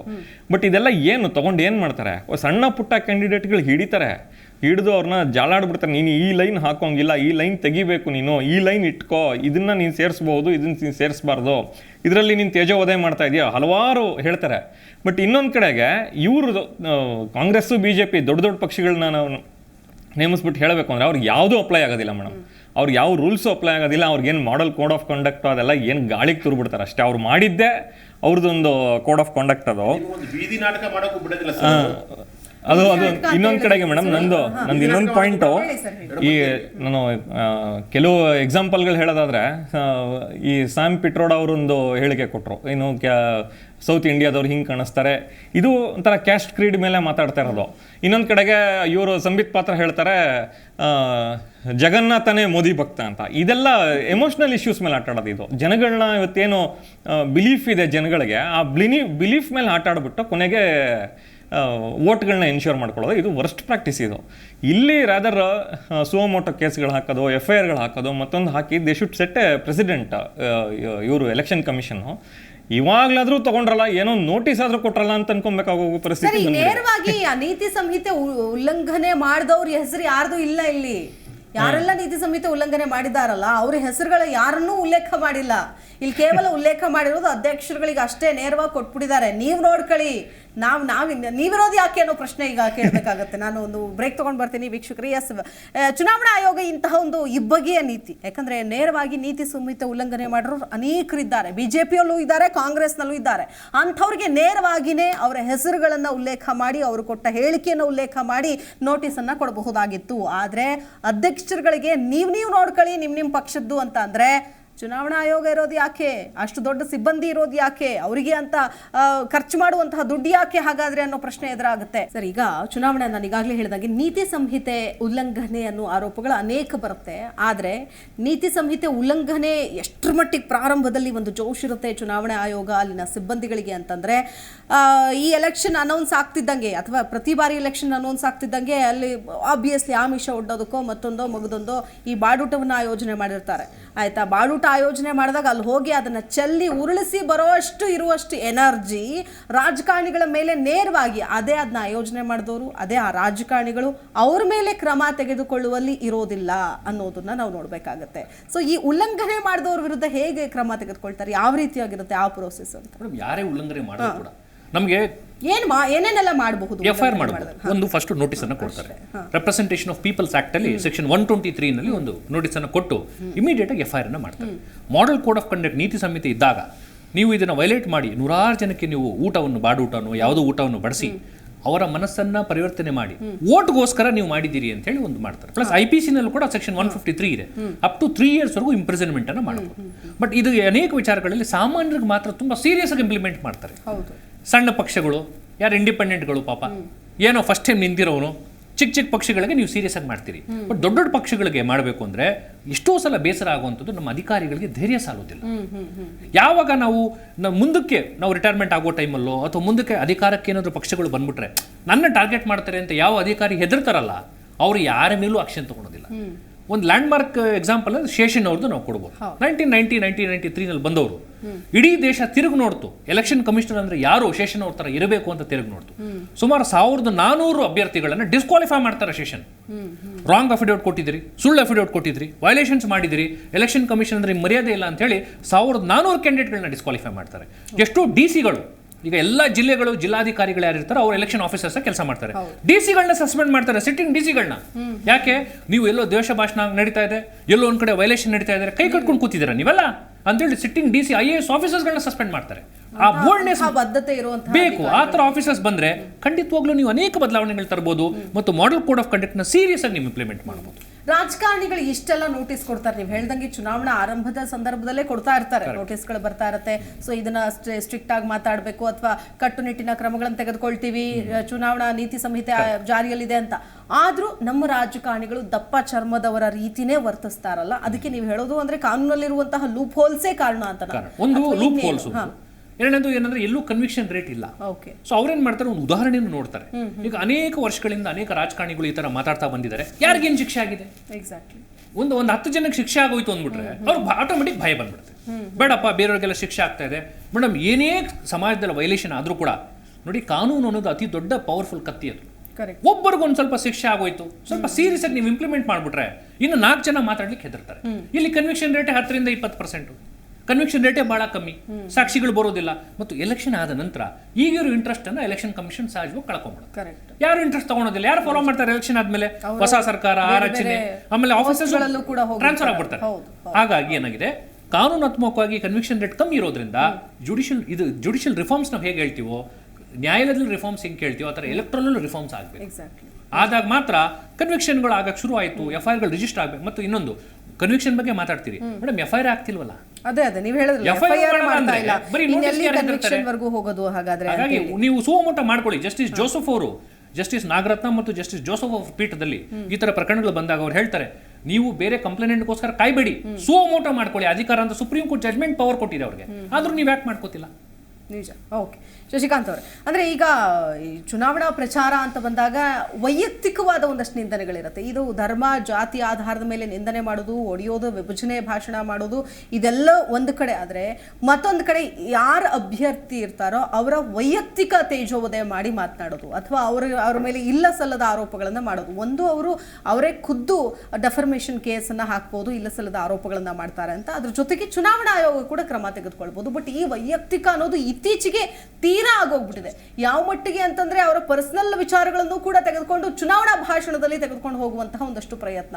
ಏನ್ ಹೇಳ್ತೀರಿ ಅದಕ್ಕೆ? ಯಾರಿಗೆ ಭಯನೇ ಇಲ್ದ ಇರುವಾಗ ಏನ್ ಬೇಕಾದ್ ಮಾಡ್ತಾರೆ. ಇವ್ರು ಹೇಳಿದ ಹಾಗೆ ಕಾನೂನಿನ ಭಯ ಇದ್ರೆ, ನಾನು ನಿಮಗೆ ಏನಾದರೂ ವೈಯಕ್ತಿಕವಾಗಿ ನಿಂದನೆ ಮಾಡಿದ್ರೆ ನನಗೆ ಕಾನೂನು ಪ್ರಕಾರವಾಗಿ ಶಿಕ್ಷೆ ಆಗುತ್ತೆ ಅಂದಾಗ ನನ್ನ ನಾಲ್ಗೆ ಹಿಡಿತದಲ್ಲಿ ಇರುತ್ತೆ. ಯಾರು ಹೇಳೋರಿಲ್ಲ, ಕೇಳೋರಿಲ್ಲ, ಏನ್ ಬೇಕಾದ್ ಹೇಳ್ತೀವಿ. ಆಯ್ತಾ? ಈ ಪಕ್ಷದವರು ಆ ಪಕ್ಷದ ಮೇಲೆ ಆರೋಪ ಮಾಡ್ತಾರಲ್ವಾ, ಸರಿ ಇವರು ಇಷ್ಟು ದುಡ್ಡು ನುಂಗಿದ್ರು ಅಂತ ಅಂದ್ರೆ ಆ ಚಿಂತೆ ಇಲ್ಲ. ಅದನ್ನು ಎಲ್ಲಿ ಪ್ರಸ್ತಾಪ ಮಾಡಬೇಕು ಸರ್? ಅದಕ್ಕೊಂದು ಲೋಕಾಯುಕ್ತ ಅಂತ ಇರುತ್ತೆ, ಅದಕ್ಕೊಂದು ತನಿಖಾ ಸಂಸ್ಥೆ ಇರುತ್ತೆ. ಹೋಗಿ ನಿಮ್ಮ ದಾಖಲೆಗಳನ್ನ ತೆಗೆದುಕೊಂಡು ಹೋಗಿ ಕಂಪ್ಲೇಂಟ್ ಕೊಡಿ, ಕಂಪ್ಲೇಂಟ್ ರಿಜಿಸ್ಟರ್ ಮಾಡಿ, ಆಮೇಲೆ ವಿಚಾರಣೆ ಆಗಲಿ. ಅದು ಬಿಟ್ಟು ಪ್ರಚಾರ ಭಾಷಣದಲ್ಲಿ ಸುಳ್ಳುಗಳನ್ನು ಪುಂಖಾನುಪುಂಖವಾಗಿ ಹೇಳುವುದು, ವ್ಯಕ್ತಿಗತವಾದ ನಿಂದನೆ ಮಾಡುವುದು, ಅವನ ಟೆಂಟಲ್ಲಿ ಸಿನಿಮಾ ತೋರಿಸ್ತಾ ಇದ್ದಂತ ಇವನು ಹೇಳೋದು, ಇವನು ನೋಡಿದ ಕಲ್ಲು ಬಂಡೆ ಹೊಡಿತಿದ್ದಂತ ಅವನು ಹೇಳೋದು, ಇವುಗಳನ್ನು ಹೇಳ್ತಾ ಹೋಗೋದಿದೆಯಲ್ವಾ, ಇದರಿಂದ ಜನರಲ್ಲಿ ಗೊಂದಲಗಳನ್ನು ಹುಟ್ಟಿಸಬಹುದು. ಇಲ್ಲವೇ ಚುನಾವಣಾ ಪ್ರಚಾರದಲ್ಲಿ ಒಂದಿಷ್ಟು ತಮ್ಮದೇ ಜಾತಿ ಬಳಗ ಬಂಧುಗಳ ಚಪ್ಪಾಳೆಗಳನ್ನು ಗಿಟ್ಟಿಸಬಹುದು. ಅದು ಬಿಟ್ಟರೆ ಇವ್ರಿಗೆ ಇನ್ನೇನು ಮಾಡಲಿಕ್ಕೆ ಮಾಡಲಿಕ್ಕೆ ಸಾಧ್ಯತೆಗಳಿಲ್ಲ. ಆದ್ದರಿಂದ ನಮ್ಮ ಬಹುತೇಕ ರಾಜಕಾರಣಿಗಳು ತಮ್ಮ ನಾಲಿಗೆಯನ್ನು ಹಿಡಿತದಲ್ಲಿ ಇಟ್ಕೋಬೇಕಾಗಿರುತ್ತೆ. 2019ರಲ್ಲಿ ಚುನಾವಣಾ ಆಯೋಗ ಒಂದು ನೀತಿ ಸಂಹಿತೆ ಅಂತ ಮಾಡಿದೆ ಅಲ್ವಾ, ಅದನ್ನು ಪ್ರತಿಯೊಬ್ಬ ಅಭ್ಯರ್ಥಿಗೆ ಪ್ರತಿಯೊಂದು ಪಕ್ಷಕ್ಕೆ ಕಳಿಸಿಕೊಟ್ಟಿರುತ್ತಲ್ವಾ, ಈ ರೀತಿಯಾಗಿ ನೀವು ಮಾಡಬೇಕು ಅಂತ ಹೇಳ್ಬಿಟ್ಟು. ಆದರೆ ಇವತ್ತಿನವರೆಗೂ ಅದನ್ನು ಯಾರೂ ಫಾಲೋ ಮಾಡೋದಿಲ್ಲ. ರೂಲ್ಸ್ ಇರೋದೇ ಬ್ರೇಕ್ ಮಾಡೋದಕ್ಕೆ ಅನ್ನುವ ಒಂದು ಮನಸ್ಥಿತಿಯಲ್ಲಿದ್ದಾರೆ. ಆದ್ದರಿಂದ ಈ ದೇಶದಲ್ಲಿ ಚುನಾವಣಾ ಆಯೋಗ ಬಂದರೆ ಕಾನೂನುಗಳು ಎಲ್ಲವೂ ಇಲ್ಲ, ಸತ್ತೋಗಿದ್ದಾವೆ. ಯಾಕಂದರೆ ಅದೇ ಬಲಿಷ್ಠವಾಗಿಲ್ಲ. ಈ ರೀತಿಯಂಥ ಮನೋಭಾವ ನನಗೆ ಬಂದರೆ, ನಾನೊಬ್ಬ ರಾಜಕಾರಣಿ ಅಂತಂದರೆ ನಾನು ಯಾರು ಬೇಕಾದ್ರೂ ಆರೋಪ ಮಾಡ್ತೀನಿ, ಯಾರು ಬೇಕಾದ್ರೂ ನಿಂದಿಸ್ತೀನಿ, ಯಾವುದು ಬೇಕಾದ್ರೂ ವಿಭಜನೆಯನ್ನು ಹೇಳಿ ತೋರ್ತೀನಿ, ಧರ್ಮದ್ವೇಷವನ್ನು ಬಿತ್ತೀನಿ. ಇಂಥದ್ದು ಆಗಬಾರದು ಅನ್ನುವುದಕ್ಕೆ ಒಂದೇ ಒಂದು ಪರಿಹಾರ ಅಂತಂದರೆ ಮೊದಲು ಕಾನೂನು ಟೈಟ್ ಆಗಬೇಕು. ಚುನಾವಣಾ ಆಯೋಗ ಟಿ10 ಸೆಷನ್ ಅಂತವರು ಮತ್ತೆ ಚುನಾವಣಾ ಆಯೋಗಕ್ಕೆ ಆಯುಕ್ತರಿಗೆ ಬರಬೇಕು ಅಂತ. ಎಸ್ ಸರ್, ಅಂತಿಮವಾಗಿ ಜನ ಈಗ ಒಂದು ಊರಿಗೆ ಒಬ್ಬ ಪೊಲಿಟಿಷಿಯನ್ನೇ ಬರ್ತಾನೆ. ಒಂದು ಸಣ್ಣ ಊರೇ ತಗೋಣ, ಈಗ ಒಂದು ಡಿಸ್ಟ್ರಿಕ್ಟ್ ಅಂತ ಬಂದಾಗ ದೊಡ್ಡದಾಗ ಈ ಪಕ್ಷದವರು ಬರ್ತಾರೆ, ಈ ಪಕ್ಷದವರು ಬರ್ತಾರೆ. ಇವನ ಮೇಲೆ ಅವನು ಆರೋಪ ಮಾಡ್ತಾನೆ, ಅವನ ಮೇಲೆ ಇವನು ಆರೋಪ ಮಾಡ್ತಾನೆ. ಇವನು ತಂದೇ ಆದಂತಹ ನಿಲುವನ್ನು ವ್ಯಕ್ತಪಡಿಸ್ತಾನೆ. ಬಟ್ ಜನ ನಿಜಕ್ಕೂ ಕನ್ಫ್ಯೂಷನ್ ಆಗ್ತಾರೆ, ಯಾರು ಸರಿ ಯಾರು ತಪ್ಪು ಅಂತ. ಜನರಿಗೆ ನಾವು ಹೇಳ್ತೀವಿ, ನೀವು ಯೋಚನೆ ಮಾಡಬೇಕು, ನೀವು ಯೋಚನೆ ಮಾಡಿ ಉತ್ತಮ ಅಭ್ಯರ್ಥಿಗೆ ಅವ್ರು ಮಾತಾಡೋದೆಲ್ಲ ಸರಿ ಅಂತಾನೆ ಅನ್ಸುತ್ತೆ. ಅವ್ರ ಮಾತುಗಳದ್ದು ಕೇಳ್ತಾ ಇದ್ರೆ ಎದುರುಗಡೆ ಇರೋರು ತಪ್ಪು ಅಂತಾನೆ ಅನ್ಸುತ್ತೆ. ಆ ರೀತಿಯಾಗಿ ಬಿಂಬಿಸ್ತಾರೆ, ಮಾತಾಡ್ತಾರೆ. ಸೊ ಜನ ಕೂಡ ಕೊಂಚ ಪ್ರಜ್ಞಾವಂತರಾಗಬೇಕು. ಅಂಕಿ ಅಂಶಗಳನ್ನ ಇಡಿ ಅನ್ನುವಂತಹ ಪ್ರಶ್ನೆಗಳನ್ನ ಹಾಕಬೇಕು. ಅವ್ರು ಹೇಳಿದ್ದಕ್ಕೆಲ್ಲ ಒಂದು ಅವರ ಅನುಯಾಯಿಗಳು ಕೂಡ ಅದಕ್ಕೂ ಒಂದು ಹತ್ತು ಸೇರಿಸಿ ಮಾತಾಡ್ತಾರೆ. ಅವ್ರ ಕೆಳಗಡೆ ಏನಿರ್ತಾರಲ್ಲ, ಇವ್ರು 1 ಅಂದ್ರೆ ಅವ್ರು 10 ಅಂತೇಳಿ ಹೇಳ್ತಾರೆ. ಅವರು ಇನ್ನೂ ಕೆಳಗಡೆ ಇರೋರು ಇನ್ನೂ ಬೇರೆ ಬೇರೆ ರೀತಿಯಲ್ಲೇನೆ ಅವು ವಿಚಾರಗಳು ಹೋಗುತ್ತೆ. ಅದೇ ಹೇಳಿದ್ದು ಚುನಾವಣಾ ಆಯೋಗ, ಇದು ಎಲೆಕ್ಷನ್ ಟೈಮ್ ಮಾತ್ರ ಅಲ್ಲ, ಮುಗಿದ ಮೇಲೂ ಕೂಡ ಜನರ ಮೇಲೆ ಪರಿಣಾಮಗಳನ್ನು ಬೀರುತ್ತೆ ಅಂತ. ಏನು ಹೇಳ್ತೀರಿ ಅಂತಿಮವಾಗಿ ಜನರ ಒಂದು ಹೊಣೆ? ಮೇಡಮ್, ನಮಗೆ ಇಲ್ಲಿ ಅನ್ಸೋದು, ಏನು ಯುವಕರ ಮಧ್ಯೆ ನಾವು ಕೆಲಸ ಮಾಡ್ತೀವಿ, ಇಲ್ಲಿ ಪೊಲಿಟಿಕಲ್ ಕಾನ್ಷಿಯಸ್ನೆಸ್ ಬೆಳೆಸಬೇಕಾಗಿದೆ ಜನಗಳಿಗೆ. ಆ ಪೊಲಿಟಿಕಲ್ ಕಾನ್ಷಿಯಸ್ನೆಸ್ ಯಾಕೆ ಪೊಲಿಟಿಕಲ್ ಅನ್ನೋರೇ ತುಂಬಾ ಜನ, ಅಲ್ಲಿ ಪೊಲಿಟಿಕಲ್ ರಜೆ ಹಾಕಿ ಟ್ರಿಪ್ ಹೋಗೋಣ ಅನ್ನೋರು ಬಹುತೇಕ ಜನ. ಹೌದು. ಸೊ ಇಲ್ಲಿ ಪೊಲಿಟಿಕಲ್ ಕಾನ್ಷಿಯಸ್ನೆಸ್ ಬೆಳೆಸಲಿಲ್ಲ ಅಂತ ಹೇಳಿದ್ರೆ, ಒಂದು ಸೆಕ್ಷನ್ನು ಅಯ್ಯೋ ನಮ್ಗೆ ಇದು ಯಾವುದೂ ಬೇಡ ಅಂದ್ಕೊಂಡಿರ್ತಾರೆ, ಇನ್ನೊಂದು ಸೆಕ್ಷನ್ನು ಫಿಕ್ಸ್ ಆಗೋಗಿರ್ತಾರೆ, ನಾವು ಇವ್ರಿಗೆ ಓಟ್ ಹಾಕ್ತೀವಿ, ನಾವು ಇವ್ರಿಗೆ ಓಟ್ ಹಾಕ್ತೀವಿ ಅಂತ. ಇಲ್ಲಿ ಎರಡೂ ದೊಡ್ಡ ಪಕ್ಷಗಳು ಯಾವುದಿದೆ, ಇವ್ರು ಯಾರೂ ಕೂಡ ಜನಗಳ ಪರವಾಗಿ ಪಾಲಿಸಿಗಳನ್ನ ತಂದಿಲ್ಲ. ಈ ದಿಕ್ಕಿನಲ್ಲಿ ಚರ್ಚೆಗಳಾಗಬೇಕು ಎಲೆಕ್ಷನ್ ಟೈಮಲ್ಲಿ. ನಾವು ತಂದಿದ್ದ ಪಾಲಿಸಿ ಯಾರಿಗೆ ನಿಜವಾಗ್ಲೂ ಎಲ್ಲಿ ತಪ್ಪು ಅನ್ನೋ ತರ ಇರುತ್ತೆ ಸರ್. ಅವರಿಗೆ ಮಾತಾಡೋದು ಇದು ಸರಿನಾ ತಪ್ಪಾ, ಮಾತಾಡ್ಬಿಟ್ರೆ ಏನಾಗ್ಬಿಡುತ್ತೋ, ಯಾರು ನಮಗೇನಂದ್ ಬಿಡ್ತಾರೋ, ಯಾರು ಏನು ನಮ್ಮ ಮೇಲೆ ಇದು ಮಾಡ್ಬಿಡ್ತಾರೋ, ಆ ಒಂದು ಭಯದ ವಾತಾವರಣ ನಿರ್ಮಾಣನೂ ಕೂಡ ಮಾಡಿದ್ದಾರೆ. ಅವರು ಸ್ವಯಂ ಪ್ರೇರಿತವಾಗಿ ಅಂದ್ಕೊಂಡು ಇದ್ದಾರೆ ಎಷ್ಟೋ ಜನ. ಅಲ್ಲಿ ಎರಡು ಪಾಯಿಂಟ್ ಹೇಳ್ತೀನಿ ಮೇಡಮ್. ಒಂದು, ಇವತ್ತು ಏನು ಈ ಪೊಲಿಟಿಕಲ್ ಪಾರ್ಟಿಗಳು ಇವತ್ತು ಎಜುಕೇಷನ್ಗೆ ಎಷ್ಟು ಅಂತ ಎತ್ತಿಟ್ಟಿದ್ದಾರೆ ಬಡ್ಜೆಟಲ್ಲಿ, ಅದಕ್ಕೇನು ಪಾಲಿಸಿ ಮಾಡಿದ್ದಾರೆ, ಎಂಪ್ಲಾಯ್ಮೆಂಟು ಅಥವಾ ಈ ಥರ ಏನು ಬೆಲೆ ಏರಿಕೆಗಳಾದಾಗ ಅಥವಾ ಬರ ಬಂದಾಗ ಏನು ಪಾಲಿಸಿಗಳನ್ನ ನಾವು ತಂದಿದ್ದೀವಿ, ಜನಗಳಿಗೆ ನಿಜವಾಗ್ಲೂ ರೈತರು ಕಾರ್ಮಿಕರಿಗೆ ಹೆಲ್ಪ್ ಆಗುವಂಥದ್ದು ಏನು ಮಾಡಿದ್ದೀವಿ, ಈ ಚರ್ಚೆಗಳು ಬರಬೇಕಾಗಿದೆ ಇವತ್ತು. That should become the hot topic election ಟೈಮಲ್ಲಿ. ಆ ಕಾನ್ಷಿಯಸ್ನೆಸ್ ನಾವು ಬೆಳೆಸಬೇಕಾಗಿದೆ. ಆ್ಯಂಡ್ ಜನಗಳು ಕೂಡ ಇವಾಗ ಆ ಡೈರೆಕ್ಷನಲ್ಲಿ ಯೋಚನೆ ಮಾಡೋದಕ್ಕೆ ಶುರು ಮಾಡಬೇಕಾಗಿದೆ, ಇದ್ದಾರೆ ಕೆಲವೆಲ್ಲ ಅಂತ ನಮ್ಗೆ ಅನ್ಸುತ್ತೆ ಮೇಡಮ್. ಇಷ್ಟೇ. ಅಂತಿಮವಾಗಿ ಚುನಾವಣಾ ಆಯೋಗ ಈಗ ಒಂದು ನೋಟಿಸ್ ಕೊಟ್ಟಿದೆ. ಇದರ ಮುಂದುವರೆದ ಭಾಗ ಆಗಿ ಕಡಿಮೆ ಆಗುತ್ತೆ ಅಂತ ಅನ್ಸುತ್ತಾ? ಅಧ್ಯಕ್ಷರಿಗೆ ನೋಟಿಸ್ ಕೊಟ್ಟಿದ ತಕ್ಷಣ ಮುಗಿದು ಹೋಯ್ತಾ? ಏನ್ ಹೇಳ್ತೀವಿ? ಅಧ್ಯಕ್ಷರು ಕೊಟ್ಟಿದ್ದಾರೆ, ಅದೊಂದು ಎಚ್ಚರಿಕೆ ಗಂಟೆ.